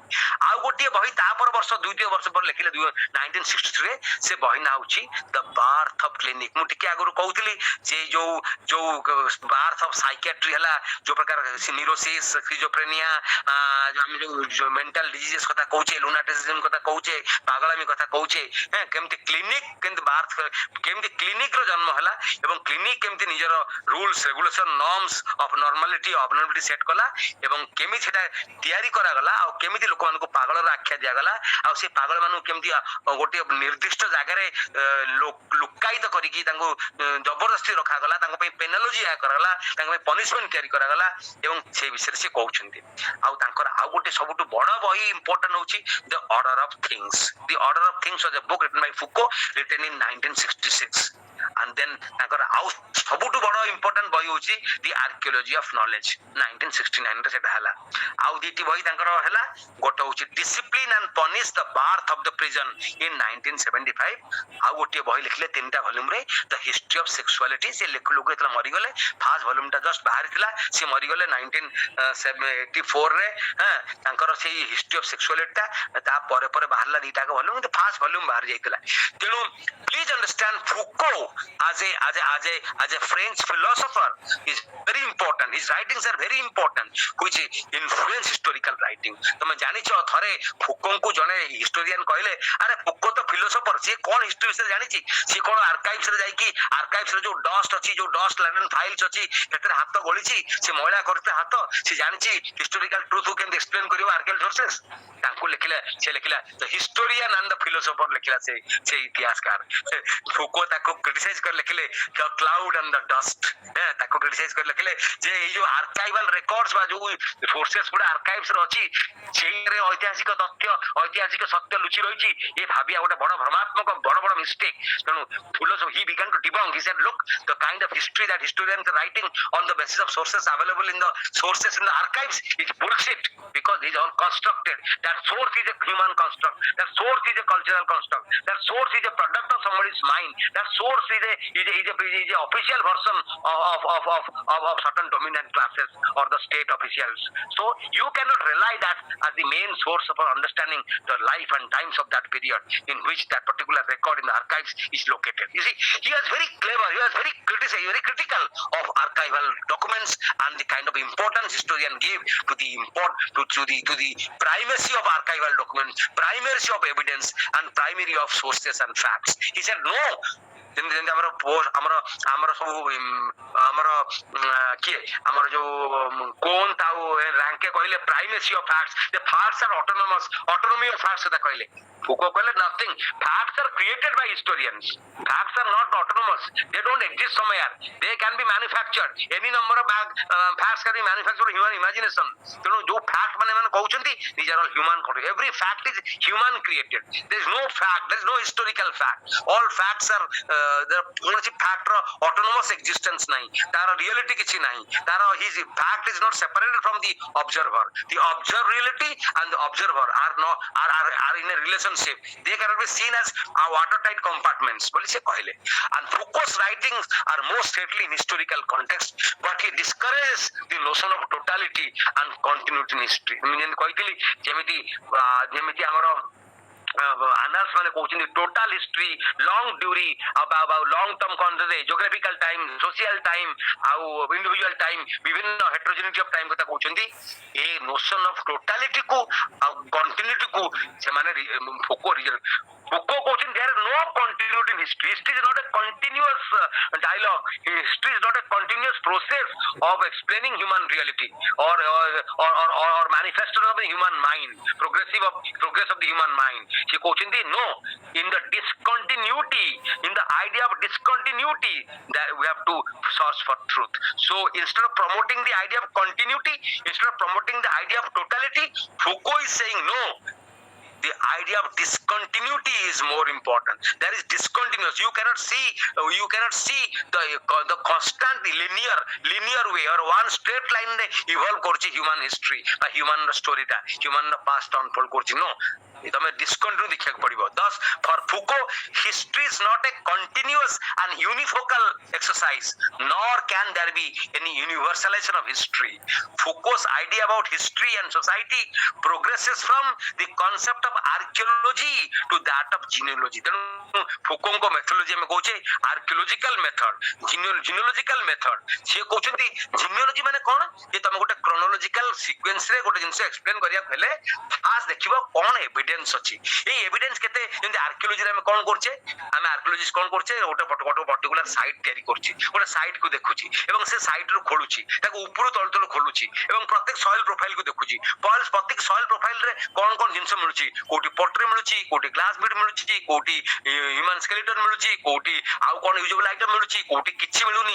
ତେଣୁ ତାକୁ ଦେଖି ଦେଖି ଧୀରେ ଧୀରେ ସେ ବିଭିନ୍ନ ଲେୟାର କୁ ଦେଖୁଛି, ସଏଲ ପ୍ରୋଫାଇଲ କୁ ଦେଖୁଛି, କୋଉ ପ୍ରୋଫାଇଲ ରେ କେତେ ହଉଛି ତାର କାର୍ବନ ଡେଟିଂ କରୁଛି ଏବଂ ତାର ନଲେଜ ଟା ବାହାର କରୁଛି. ତ ଆର୍କିଓଲୋଜିରେ ଆମେ କଣ କରୁଛେ, ଆର୍କିଓଲୋଜିଷ୍ଟ କଣ କରୁଛନ୍ତି, ସେମାନେ ଖୋଳୁଛନ୍ତି ମାଟିକୁ, କିଛି ନ ଜାଣିକି ଖୋଳୁଛନ୍ତି ଗୋଟେ ସାଇଟ୍ କୁ ସେୟାର କରିକି କିଛି ଉପର ସରଫେସ ଫିଚର କୁ ଦେଖିକି, ଏବଂ ପରବର୍ତ୍ତୀ ସମୟରେ ଯୋଉ ଆର୍ଟିଫାକ୍ଟ ଗୁଡା ବାହାରୁଛି ତାକୁ ସେମାନେ ବିଡ୍ ବାହାରିଲା କି ଟେରାକୋଟା ବାହାରିଲା କି ହ୍ୟୁମାନ ସ୍କେଲିଟନ ବାହାରିଲା, ତା ଥ୍ରୁରେ ସେମାନେ ଚେଷ୍ଟା କରୁଛନ୍ତି ବୁଝିବାକୁ, ଆରେ ଏତିକି ବର୍ଷ ତଳେ ଏମିତି ହେଇଥିବ, ଲୋକମାନେ ଏମିତି ୟୁଜ କରୁଥିଲେ, ଲୋକମାନଙ୍କ ଜୀବନ ଏଇଆ ଥିଲା, ଏଇ ଲିଥିକ ଟେକ୍ନୋଲୋଜି ଥିଲା, ଏଇ ବିଡ୍ ଇଣ୍ଡଷ୍ଟ୍ରି ଥିଲା, ଏଇ ଅର୍ଣ୍ଣାମେଣ୍ଟ ୟୁଜ କରୁଥିଲେ, ତାଙ୍କ ଭିତରେ ଏଇ କ୍ଲାସିଫିକେସନ ଥିଲା, ଏମିତି ହାୟରାର୍କି ଥିଲା, ଏମିତି ଗୋଟେ ପରିକଳ୍ପନା କରୁଛି. ସେମିତି ଫୁକୋ କହୁଛନ୍ତି ଯେ ଯୋଉ ଏଭିଡେନ୍ସ ମିଳୁଛି ତାଠୁ ଆରମ୍ଭ କର. Don't go and imagine something and create a hypothesis. First you create a hypothesis on the basis of looking at the evidence at hand. ତେଣୁ ଫୁକୋ କହୁଛନ୍ତି from the archaeological method to the genealogy method. So ଫୁକୋ କହୁଛନ୍ତି order of things ରେ କହୁଛନ୍ତି, archaeology ନହେଲେ କହୁଛନ୍ତି ଯେ ମଣିଷର knowledge ଟା କଣ ହବ ନା ସେଇ ପଏଣ୍ଟ ରୁ ଯିବ ଯୋଉ ପଏଣ୍ଟ ରେ ଆମକୁ ଏଭିଡେନ୍ସ ମିଳୁଛି, ଯୋଉ ପଏଣ୍ଟ ରେ ଆମକୁ କିଛି ଫ୍ରାଗମେଣ୍ଟାରୀ ଟ୍ରୁଥ, ଫ୍ରାଗମେଣ୍ଟାରୀ ଏଭିଡେନ୍ସ, ଫ୍ରାଗମେଣ୍ଟାରୀ ସୋର୍ସ ମିଳୁଛି, ଆମେ ତାକୁ ଖୋଳି ଆହୁରି କିଛି ଜେନେରାଲାଇଜ କରିବା ବା ଆଉ ଜିନୋଲୋଜି ଆଡକୁ ଯିବା. କିନ୍ତୁ throughout his works Foucault is stressing the idea of difference. Moreover, he rejects the enlightenment idea that rule of reason can be equated with emancipation and progress. ସେ କହୁଛନ୍ତି ଯେ the human scientific rationality ବା reason ଯୋଗୁ ସବୁ ତଥ୍ୟ ସବୁ କଥା ଆମେ ବୁଝିପାରିବା, ସେଟା ବିଲକୁଲ ସତ୍ୟ ନୁହଁ. And Foucault says that instead of serving an emancipatory force, the knowledge centers on power and helps in creating new forms of domination in modern time. Foucault କହୁଛନ୍ତି ଯେ knowledge ଆଉ power ଭିତରେ ଗୋଟେ intimate relationship ଅଛି. କଣ intimate relation? ନା ଇଏ କହୁଛନ୍ତି all relations are relations of power. All relations are relations of power means that when you use knowledge you are exercising power over something, and that using the instrumentality of knowledge to dominate and exercise power over less fortunate people or dominate or less resourceful people is what takes place in the modern times. So Foucault is trying to say that all relationships are relationships of power, and ସବୁ relationship ରେ power exercise କରା ହଉଛି, ଆଉ power exercise କରା ହଉଛି with the help of knowledge. ଆଉ ଯୋଉ domination ହଉଛି modern times ରେ, it is only possible through understanding how power is being exercised by the dominant over the dominated, and therefore Foucault criticizes the attempts to separate knowledge and power and emphasizes and stresses that the pursuit of knowledge, particularly in modern times, is indissolubly associated with the pursuit of power and quest for domination. ତେଣୁ ସିଏ କଣ କହୁଛନ୍ତି, ତିନିଟି ଜିନିଷ କହୁଛନ୍ତି. One, that history or the society is not unifocal but multifocal, is decentered. There is not one center, there are many centers in a society, and history can be explained through unifocality or a one single center. There are multiple centers. जो कथा कहुଛନ୍ତି archaeological method रे कहुଛନ୍ତି. Second, the discourses constitute the subject. The subject is not the originator of discourses. Human being discourse କରୁନି, discourse ଭିତରେ human being ତିଆରି ହଉଛି ଆଉ Humane ବିଙ୍ଗକୁ explain କରାହଉଛି ଦ ଡିସ୍କୋର୍ସେସ୍ instead originate from ଇନଷ୍ଟିଟ୍ୟୁସନାଲ practices. ସିଏ କହୁଛନ୍ତି ଯେ ଯେତେ ମେଟା ନାରେଟିଭ୍ସ ଅଛି ଯେତେ ପ୍ରକାର ଆଇଡିଓଲୋଜି ଅଛି ସେ ଆଇଡିଓଲୋଜି ହ୍ୟୁମାନ କ୍ରିଏଟ କରୁନି। Human being is not the creator of that ideology. That ideology is coming because of institutional practices. For example prison ଅଛି, ସ୍କୁଲ ଅଛି, ହସ୍ପିଟାଲ ଅଛି, ଗଭର୍ଣ୍ଣମେଣ୍ଟ ଅଛି, ପାର୍ଲାମେଣ୍ଟ ଅଛି, ଏଇ ଯୋଉ ଇନଫ୍ରାଷ୍ଟ୍ରକ୍ଚର ଅଛି ତାର ଯୋଉ ପ୍ରାକ୍ଟିସେସ୍ ଅଛି ଏଥିରୁ ଡିସ୍କୋର୍ସ ଅରିଜିନେଟ୍ ହଉଛି ଆଉ ତାକୁ ମଣିଷ ଡିସ୍କୋର୍ସ ଅରିଜିନେଟ୍ କରିକି ଏଗୁଡା ଚଲଉନି ବୋଲି ସେ କହୁଛନ୍ତି, ଓଲଟା କଥା କହୁଛନ୍ତି। ଏବଂ ଥାର୍ଡ କଥା ସେ କହୁଛନ୍ତି knowledge is not neutral but is intricately connected with modes of power and domination। ତେଣୁ କୌଣସି knowledge neutral ନୁହଁ ଯେମିତି ମଡର୍ନିଷ୍ଟ ମାନେ ବିଲିଭ କରୁଛନ୍ତି। all knowledge is laced with power।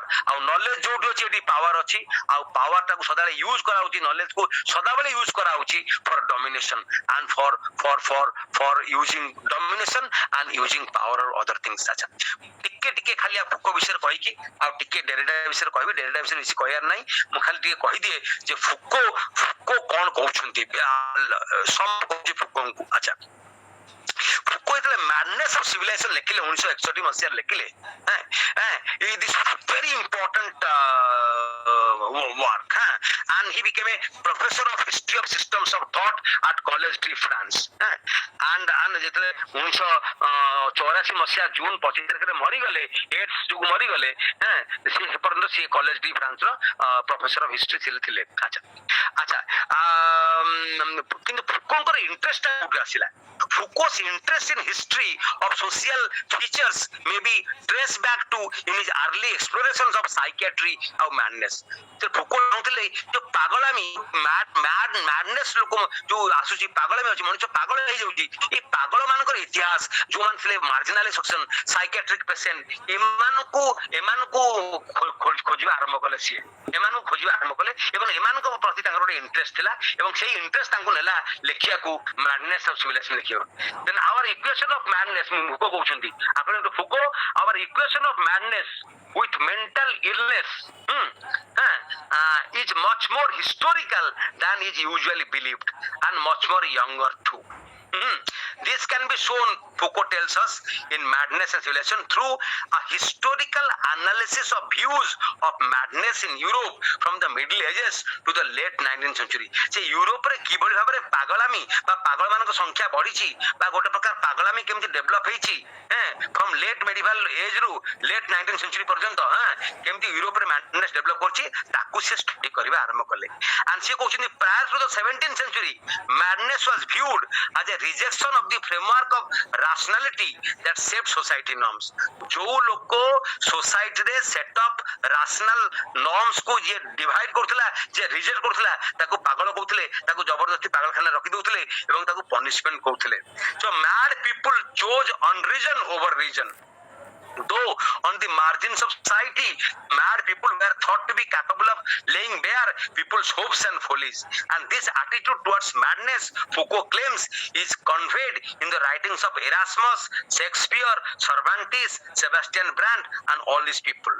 With the advent of the classical age, classical age, middle of the 17th century to 19th century পর্যন্ত, with the advent of the classical age, however, madness came to be seen as a deviation from society norms। ତେଣୁ ଫୁକୋ କହୁଛନ୍ତି ଯେତେବେଳେ ସେ research କଲେ madness ଉପରେ, ସେ ଦେଖିଲେ ଯେ ଏଇ ଯୋଉ ଡେଭିଏସନ୍ସ ଗୁଡା ହେଲା, ଯୋଉ ସୋସାଇଟିର ଯୋଉ ନର୍ମସ୍ ଆଉ ଷ୍ଟାଣ୍ଡାର୍ଡ ପ୍ରୋସିଜିଓର ଥିଲା, ତାକୁ madness ଡେଭଲପ କରାଗଲା। ଇଏ ଗୋଟେ ପର୍ଟିକୁଲାର ସମୟରୁ ହେଲା, କେତେବେଳେ ନା କ୍ଲାସିକାଲ ଏଜ ରେ। କ୍ଲାସିକାଲ ଏଜ କେବେ ନା 1650 ରୁ 1800 ଭିତରେ, ଯେତେବେଳେ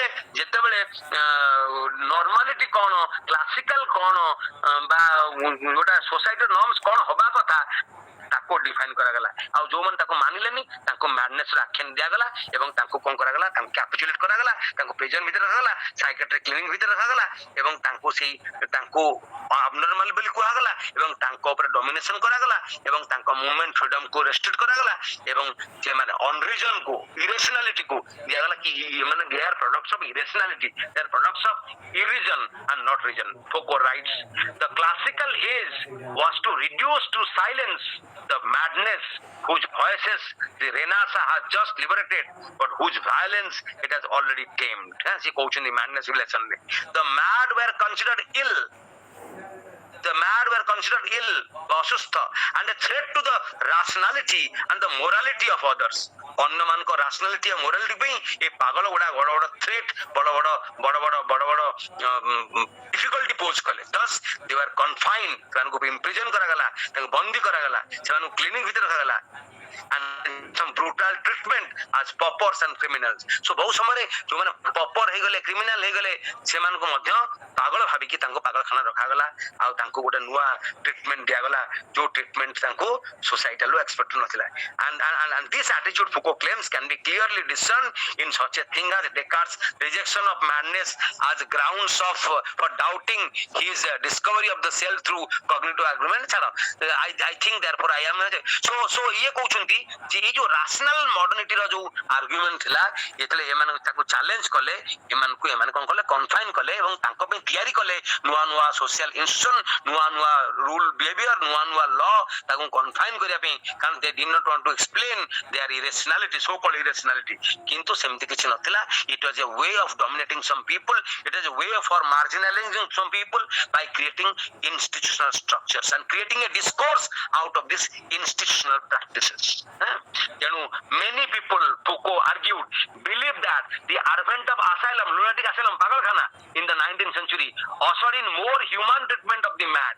ସେ କହୁଛି ନା, ଏଇ ଯୋଉ ପାଗଳଖାନା କଲେ ଲୋକଙ୍କୁ ଲାଗିଲା ଏ ପାଗଳଖାନାରେ ତାଙ୍କୁ ଭଲ ଟ୍ରିଟମେଣ୍ଟ ଦିଆଯାଉଛି, ତାଙ୍କୁ ମେଡିସିନ ଦିଆଯାଉଛି ବା ସେମାନଙ୍କୁ ଭଲ ହ୍ୟୁମାନ ଟ୍ରିଟମେଣ୍ଟ ଦିଆଯାଉଛି. ଆକ୍ଚୁଆଲି ଏଇଟା ନଟ୍ ଟ୍ରୁ.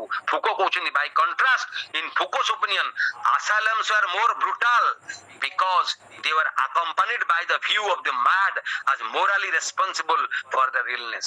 ଯେ ଯୋଉମାନେ ପାଗଳ ହେଇଗଲେ ସେମାନଙ୍କର ତାଙ୍କର ଆଧ୍ୟାତ୍ମିକ ଅଧପତନ ହେଇଛି, ସେମାନେ ଖରାପ ବାଟରେ ଯାଇଛନ୍ତି, ସେମାନେ ସୋସାଇଟିର ନର୍ମସ୍ ଆଉ ଭ୍ୟାଲ୍ୟୁ ସିଷ୍ଟମକୁ ଆଘାତ ଦେଇଛନ୍ତି. ତେଣୁ ସେଥିପାଇଁ ସେମାନଙ୍କୁ ଏମିତି ଟ୍ରିଟ୍ କରାଯିବ, ସେମାନଙ୍କୁ ଏମିତି ଆଖ୍ୟା ଦିଆଯିବ, ସେମାନଙ୍କ ପାଇଁ ଏଇଟା ତିଆରି କରାଯିବ ଏବଂ ତାଙ୍କୁ ଆହୁରି ବ୍ରୁଟାଲ ଭାବରେ ତାଙ୍କୁ ବିଭିନ୍ନ ପ୍ରକାର ତାଙ୍କ ଉପରେ ଏକ୍ସପେରିମେଣ୍ଟ କରାଯିବ.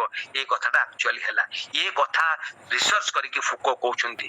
ତେଣୁ ସିଏ କହୁଛନ୍ତି କଣ, the mad man or the lunatic must feel morally responsible for everything within him and that may disturb morality and society and must hold no one but himself responsible for the punishment he receives.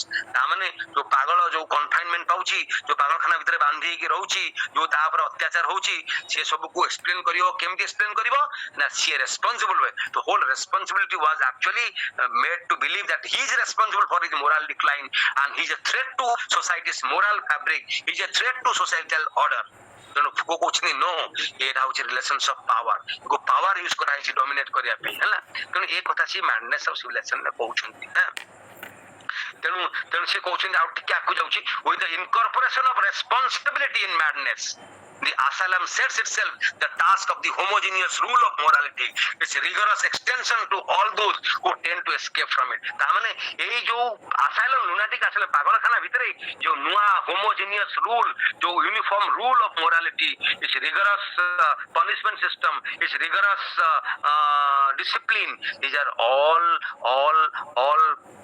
the instances of use of power over a group of people for dominating them, for using a binary of abnormality against them and treating them as somebody who is not fit to stay in a normal society, in a normal way, functioning in a normal way within normal norms and societal norms and value systems. ତେଣୁ ଏଇଭଳି ଭାବରେ କେମିତି ମ୍ୟାଡନେସ୍ of civilisation ବହିରେ ଫୁକୋ ଏ କଥା ସବୁ କହିଛନ୍ତି ଏବଂ ପରବର୍ତ୍ତୀ ସମୟରେ ସେ ଯୋଉ ବାର୍ଥ ଅଫ କ୍ଲିନିକ ବହିଟି ତାଙ୍କର ଆସୁଛି 1963 এই কথা ମଧ୍ୟ ଏକ୍ସଟେଣ୍ଡ କରିଛନ୍ତି এই ଆଇଡିଆଟାକୁ ଯେ କେମିତି ମ୍ୟାଡନେସ୍ କୁ କଣ୍ଟ୍ରୋଲ କରିବା ପାଇଁ, ତାକୁ ଡୋମିନେଟ କରିବା ପାଇଁ, ତାକୁ ସିଗ୍ରିଗେଟ କରିବା ପାଇଁ, ସୋ କଲ୍ଡ ସୋସାଇଟିକୁ ସୁରକ୍ଷିତ ରଖିବା ପାଇଁ ଯୋଉ ନୂଆ ଇନଷ୍ଟିଟ୍ୟୁସନାଲ ଷ୍ଟ୍ରକ୍ଚର डेवलप ହେଇଛି, କ୍ଲିନିକ ର ବାର୍ଥ ହେଇଛି, କ୍ଲିନିକ ର ଉଦ୍ଭାବ ହେଇଛି, these are all a part of that modernist discourse. Prior to the 18th century, diseases were considered to be different species of entities that had no necessary connection to the human body. The individual patient had no positive role to play in diagnosis. Indeed, their symptoms might obscure the true nature of the disease. With the advent of 19th century, disease was recognized to be localized in the human body. Doctors realized that in order to understand the the nature of diseases, they had to explore the body through autopsy. Typologies of diseases thus gave way to pathological anatomy, and the medical gaze became three-dimensional, traveling from the surface symptom to hidden tissues. Okay, a birth of clinic re kotha se kouchundi. The historian's gaze, Foucault contends, should also be three-dimensional. Historian kon karibo? The three-dimensional दृष्टिकोण तैयारी करिवो. कोन? Historians must abandon the surface level study of the idea of individuals. One, in favor of an analysis of deeper and more fundamental structures of thought. ताले जेतबेले historian देखुची गोटे लोक को analyse करूची से कोन करिवो तार disease को बा तार सरफेस लेवल रो आइडिया को देखिबनी से तार भीतर रो इंस्टिंक्ट को तार स्पेसिफिक बिहेवियर को तार डीपर मेंटल स्ट्रक्चर को देखिबो. And this transformation of historical gaze form the cornerstone of the archaeological method of Foucault. Foucault archaeological method रे सबुट important कोन जे जेतेबेले historian आ confine करबनी only surface level evidences सहित बा तार mental structure को बुझक चेष्टा करिवो सेतेबेले से archaeological method यूज करी कि से लोकर मानसिकता को से लोकर मानसिक चेतना को बुझक चेष्टा करिवो. तेनु the order of things and archaeology of human sciences ए जो बही सब लेखिले से कथा से डिस्कस करछुंती एटा सब कथा कहि होबनी किंतु से जो order of things बहीटी लेखिले order of things was a book written by Foucault published in 1966 এবং এই 1966 বই जो order of things Foucault কইলে that Foucault suggested that the archaeological method differs from the traditional forms of intellectual history in two important ways. One, the archaeological method raises questions about our understanding of chronology. आम समय क्रम को time line को केमती बुझीचे ता विषय हमको उपादान दउछ बुझिया पे. Traditional intellectual histories, Foucault claims, explicitly or implicitly regard the present as the culmination of the process of thought sparked by enlightenment. Kintu Foucault is troubled by the obsession with continuity and progress that emerges from such a view. For Foucault, history is not a tale of continuous development of rational man from the Renaissance to the present. So he Foucault accept करनांती J Foucault is troubled by the obsession with continuity and progress that emerges from such a view. For Foucault, history is not the tale or gapa or the story of continuous development of rational man from the Renaissance to the present. Then she Foucault argues that Western thought is divided into three discrete and discontinuous epistemes. Until the end of the 16th century, discourse was shaped by the belief that everything in the world was related and that these relations could be discerned in the hidden signatures that God marked on the world. These principles of resemblance was abruptly overthrown by the classical principle of representation. तेणु Foucault कहउछन्ती resemblance is more important than representation. ये जो modernist माने represent करछन reality को एटा होची false और superficial. तेणु classical thinkers believed that language could be used to represent accurately the true nature of social and natural worlds. This belief was in turn replaced at the beginning of 19th century by the idea that people and discourses they use are finite, limited and context bound. ए कथा Foucault कहउछन्ती तांको order of things रे. एवं Foucault lastly या कहउछन्ती the archaeological method of Foucault makes it possible for historians to move beyond the idea that people are rational and reflexive beings, that they have sovereignty over their lives. For Foucault, people's thoughts are in the main set by rules or regularities that they are unaware of. They do not know what shapes their life and their ideas. Our notion of reflexive man, Foucault believes, is a social construction that can be dated to the beginning of 19th century. Okay, Foucault says in this. आउ बेसी कहिबिनी बेसी कहले philosophically बेसी dense हे जीवो.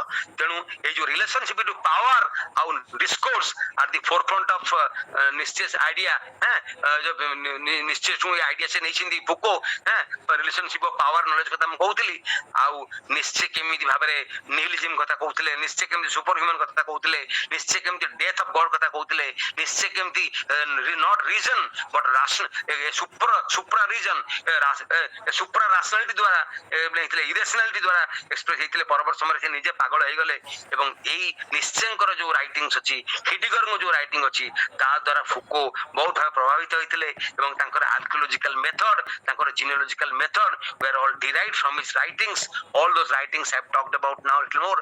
Madness and civilization, the birth of the clinic, the order of things, the archaeology of knowledge, discipline and punish, the birth of prison, the history of sexuality in 3 volumes. These are the types of wars he did. I think को हमें बंद करिबा आ बाकी पिले 10टा बाजी गलानी पिले आ गोटी कथला Jack Derrida मु खाली टिके जैक डेरिडा विषय कहि रहउची जैक डेरिडा जने फ्रेंच लिंग्विस्टिक आ जो फिलोसोफर एंड सी 1900 मु तांको देखिची मु जेएनयू रे उमा सारा मु थिला बेले जैक डेरिडा आस्तिले हमको डिकंस्ट्रक्शन ऊपर कहिया पे एवं पिला माने कोन सब पळेलेन ना कोन अच्छु सर अच्छु तो जैक डेरिडा 1930 मसिया जन्म हेले आ 204 मसिया मरि गले एवं Derrida was a French philosopher who he proved his ideas and writings was very crucial for development of the post modernist theory and thought एवं तांकर he made a fundamental detour he made a fundamental orientation to post modernist thoughts जाके मैं कहूचे linguistic turn काहे कि ना Derrida निजे Jack Derrida निजे जने linguistics थिले एवं linguist language ର constitution language केमिति इवॉल्व करछि language ର कोन लिमिटेशंस अछि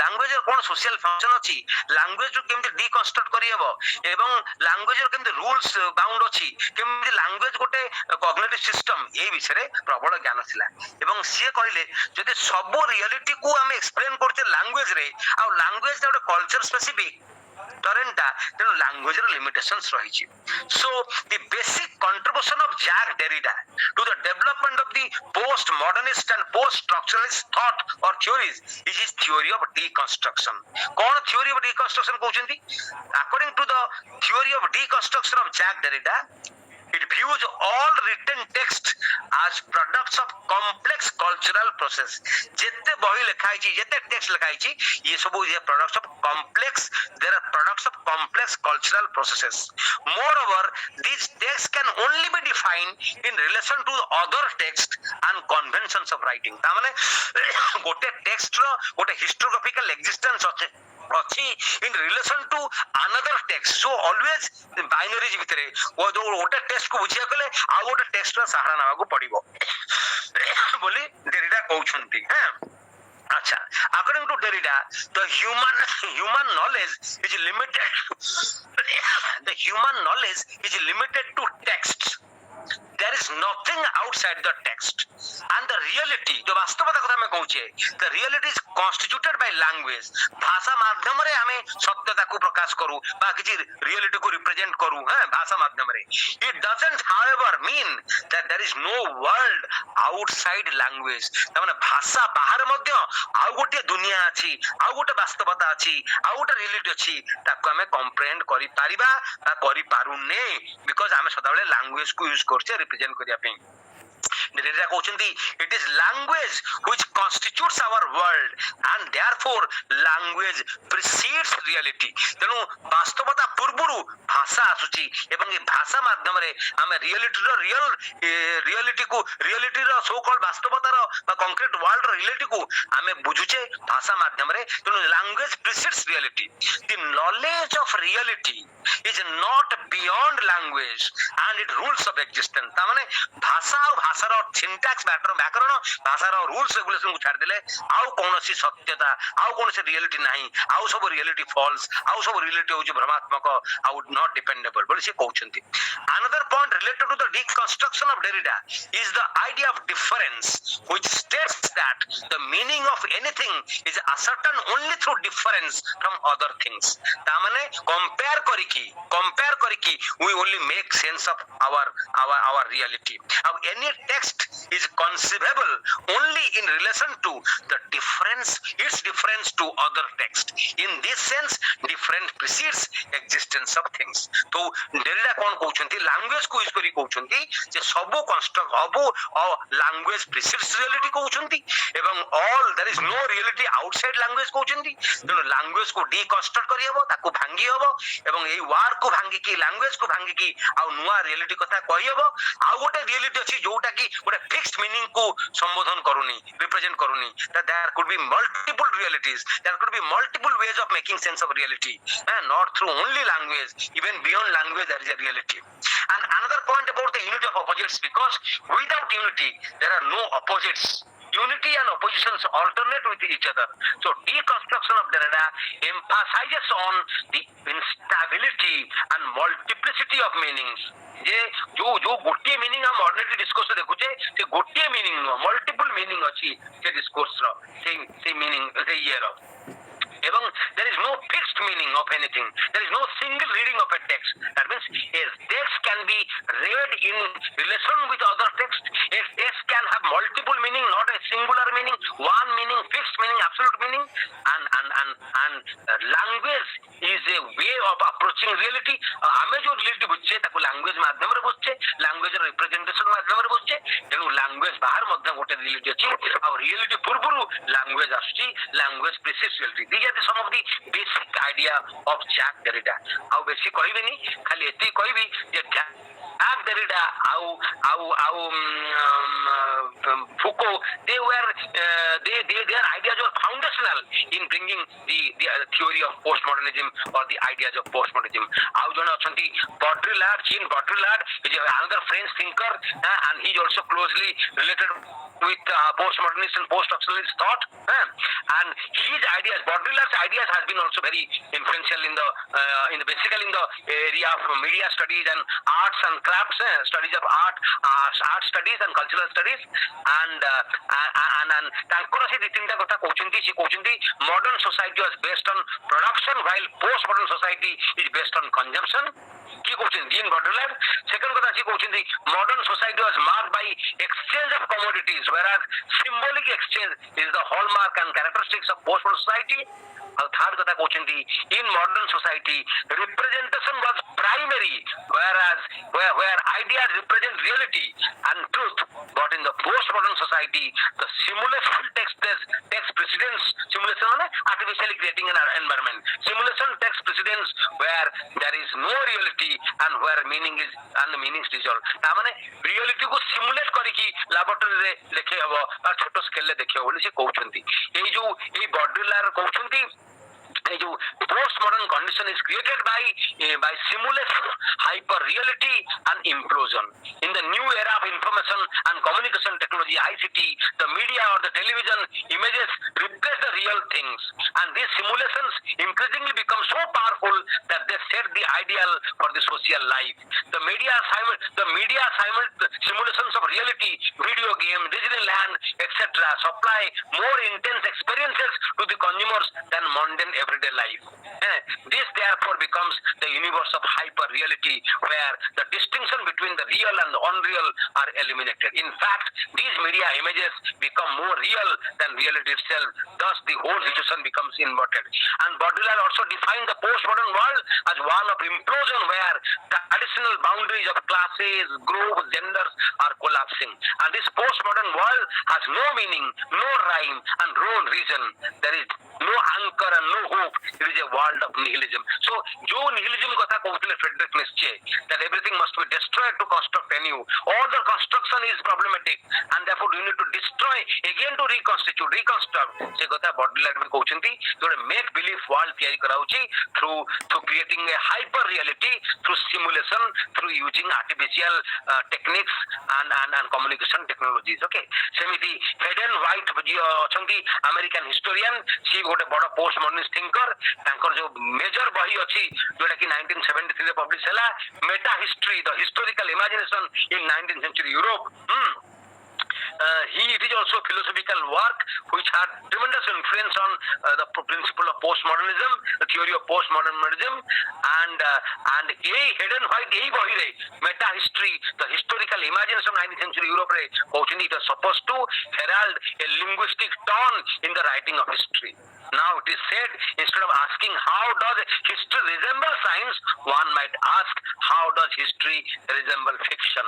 So এই কথা সে কହୁଛନ୍ତି যে যে কিভাবে ভাবে ଆମେ ଲାଙ୍ଗୁଏଜ କୁ ଓଲଟେଇକି ଲାଙ୍ଗୁଏଜ କୁ ରିକନଷ୍ଟ୍ରକ୍ଟ କରିକି ମଲ୍ଟିପୁଲ ମିନିଂ ବାହାର କରିପାରିବା ଆଉ ଆଉ ଇତିହାସକୁ ବିଭିନ୍ନ ନୂଆ ଭାବେ ଦେଖିପାରିବା। ତେଣୁ ତେଣୁ ଏଇ ସବୁ ଜିନିଷକୁ ତେଣୁ ପୋଷ୍ଟ ମଡର୍ନିଷ୍ଟ ଥିଙ୍କର ମାନେ ଡିଫରେନ୍ସ କୁ ଡିସକଣ୍ଟିନ୍ୟୁଡ କୁ ଲାଙ୍ଗୁଏଜ କୁ ପର୍ଟିକୁଲାରିଜିମ କୁ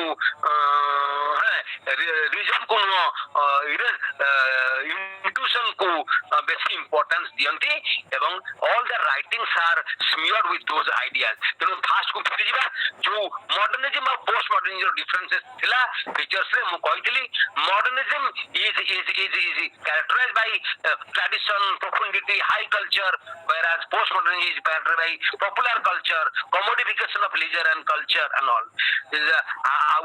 Modernism was talking about holism, holistic, one universalistic principle. Postmodernism individualism kotha kouchi. Jenti modernism planning is important, postmodernism experimentation, pragmatism is important. Modernism re homogeneity kotha kouchi, postmodernism re heterogeneity kotha kouchi. Modernism is signified, postmodernism is signifier. Seventy modernism talks about some kind of certainty, exactitude, unitary structure, class system, synthesis and all, whereas postmodernism is talking about no certainty, skepticism, not construction but deconstruction and a discursive reality. এই ସବୁ difference ତା ଭିତରେ ଅଛି, ତାର ବୁଝିବାକୁ ପଡିବ ହେଲା। ତେଣୁ ପପୁଲାର କଲଚର କୁ କଲଚରାଲ ଷ୍ଟଡିଜ ରେ ପୋଷ୍ଟ ମଡର୍ନିଜିମ ବେଶୀ ୟୁଜ ହଉଛି। ଆଉ postmodernism poststructuralism as theories are basically used in literary criticism, basically which more useful for students of literature and language. Okay, ଆଉ for historians it is being increasingly used. ଆଜି ଏଇଠି ବନ୍ଦ କରିବା, ତୁମେ ଯାହା question ପଡିବ ଯାହା ବୁଝଛ ଲେଖ। ଆଜି ସବୁ ଯାକ ମୋହନା ଥ୍ୟାଙ୍କ ୟୁ, ତମେ ତ ଦେଇଛ ସେ ଗୁଡାଏ ଯୋଉ ଇଏ ଗୁଡାକ ମ୍ୟାଟେରିଆଲ ଗୁଡାକ। ମୁଁ ଆଜି 4-5ଟା ମ୍ୟାଟେରିଆଲ ଲେଖିଛି, ଏ ସବୁ ମ୍ୟାଟେରିଆଲ କୁ ପଢ, ଓନ୍ଲି 4ଟା ସ୍କୁଲ କୁ ପଢ। Look at the issue of objectivity. What is objectivity? How objectivity is achieved in historical writings? How it is critiqued by postmodernists and other schools like your Annal school and others. One. Number two, ତମେ ଦେଖ କେମିତି ମାର୍କ୍ସିଜମ ଉପରେ question ଆସିବ, କେମିତି marks is looking at class struggle, class consciousness, social relations of production, how class struggle is important motor of human history, and how the Western Marxist historians are moving away from economic determinism, the base superstructure theory, to the centrality of class determination or class struggle or relations, social relation productions. ठीक है, देखियो। ଆଉ thirdly देखियो तुमे ब्रॉडेल कथा मैं कहउଥିଲି तमको what is Brodel's contribution to postmodernist thought, ତାଙ୍କର long theory, ତାଙ୍କର major ବହି जो Mediterranean and Mediterranean world in the age of Philip II, ब्रॉडेल कौन कहउଛନ୍ତି। ଆଉ ତେଣୁ ବ୍ରଡେଲ କୁ ଦେଖିବ, ବ୍ରଡେଲ ତିନିଟା କାଟେଗୋରି ଅଫ ହିଷ୍ଟୋରିକାଲ ଟାଇମ କଥା କହୁଛନ୍ତି, geographical time, social time, individual time. ଆଉ ବ୍ରଡେଲ କେମିତି ଗୋଟେ basic development of the Annal school of thought ତାକୁ ଦେଖିବ। ଏବଂ ବ୍ରଡେଲ କେମିତି was a historian of early modern Europe, and he supplemented the work of Mark Bloch and Lucien Weber, the two founding members of the Annal schools of history. How Brodel transformed his ideas on the policy of Philip II into a far-reaching study of the Mediterranean during the Philip's reign. Brodel formulated the threefold view of time: geographical time, social time, and visual time, that has to become the hallmark of his vision of history. And Brodel's idea on the Mediterranean was published in 1949. Later on, it was translated in 1966. A boy nathila the Mediterranean and the Mediterranean world in the age of Philip II. And this is a war that has been described as the first major historical war of our time. It's a majestic monument of 20th century historiography, with Lucien Febvre and Charles Maurras. Brodel founded the 60th section for social sciences at in France, and later on he published his major book called Capitalism and Material Life, Civilization and Capitalism. It is Civilization and Capitalism বইটা তাଙ୍କର ଆସିଲା 15th century to 18th century ভিতরে তিনটা volume রে আসিলা। এই তিনটা volume যে ବହି ଲେଖିଲେ ଯେମିତି ସିଭିଲାଇଜେସନ ଆଣ୍ଡ ମ୍ୟାଡନେସ୍ ଲେଖିଥିଲେ ଫୁକୋ, କିନ୍ତୁ ବ୍ରଡେଲ ଲେଖିଲେ ସିଭିଲାଇଜେସନ ଆଣ୍ଡ କ୍ୟାପିଟାଲିଜମ। ଏବଂ ସେ ତିନିଟା ବହି ୟାଙ୍କର ଆସିଲା। ଗୋଟେ ବହି ହଉଛି ଗୋଟେ ବହି ହଉଛି ଅନ୍ ହିଷ୍ଟ୍ରି, ଆଉ ଗୋଟେ ବହି ହଉଛି after thoughts in material civilisation, ଆଉ ଗୋଟେ ବହି ନା ଆସିଲା ଦି ଆଇଡେଣ୍ଟିଟି ଅଫ ଫ୍ରାନ୍ସ। ସବୁ ଫ୍ରେଞ୍ଚରେ ଲେଖା ହେଇଥିଲା, ତାର ଇଂଲିଶ ଭର୍ସନ ଗୁଡା ମୁଁ କହୁଛି।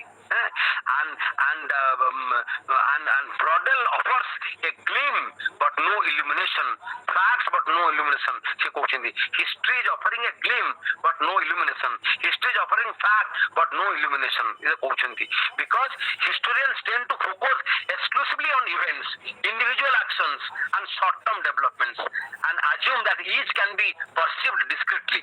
History is thus reduced to what you call history of events or a history of particularly political events.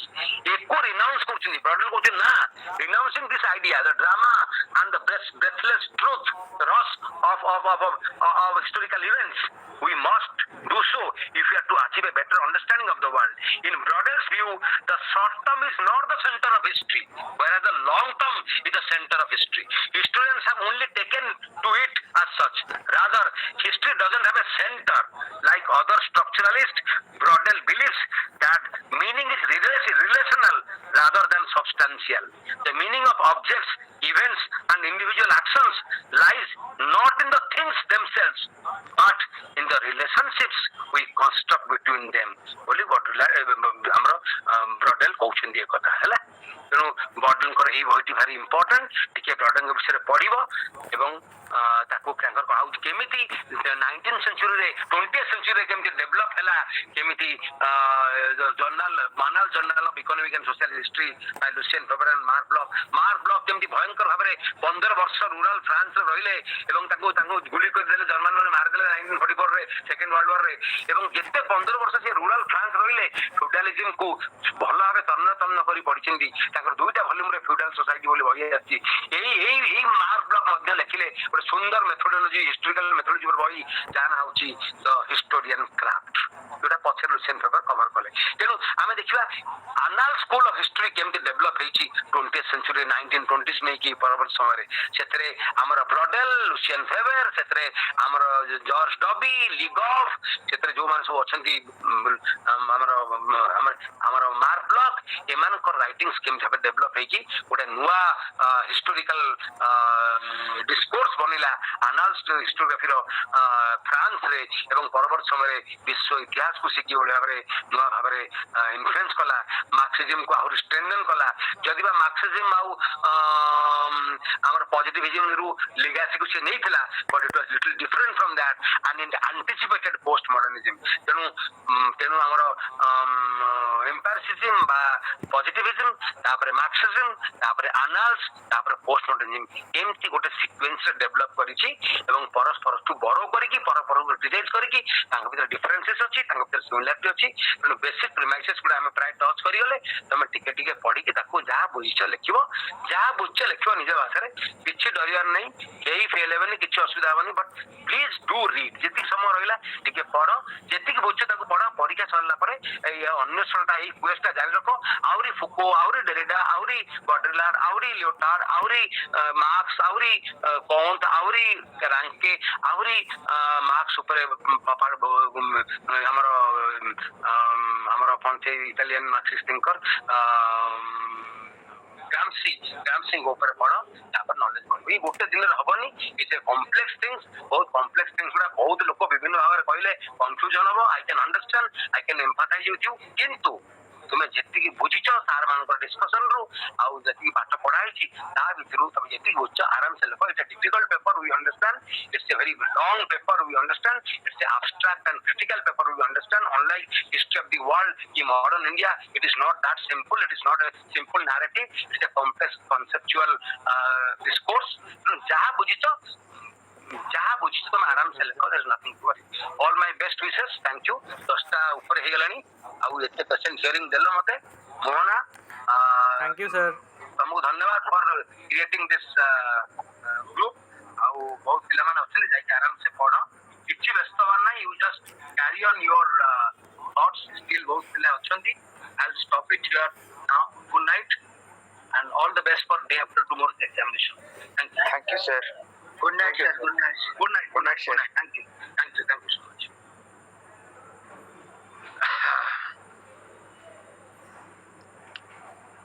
Okay.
Thank you so much.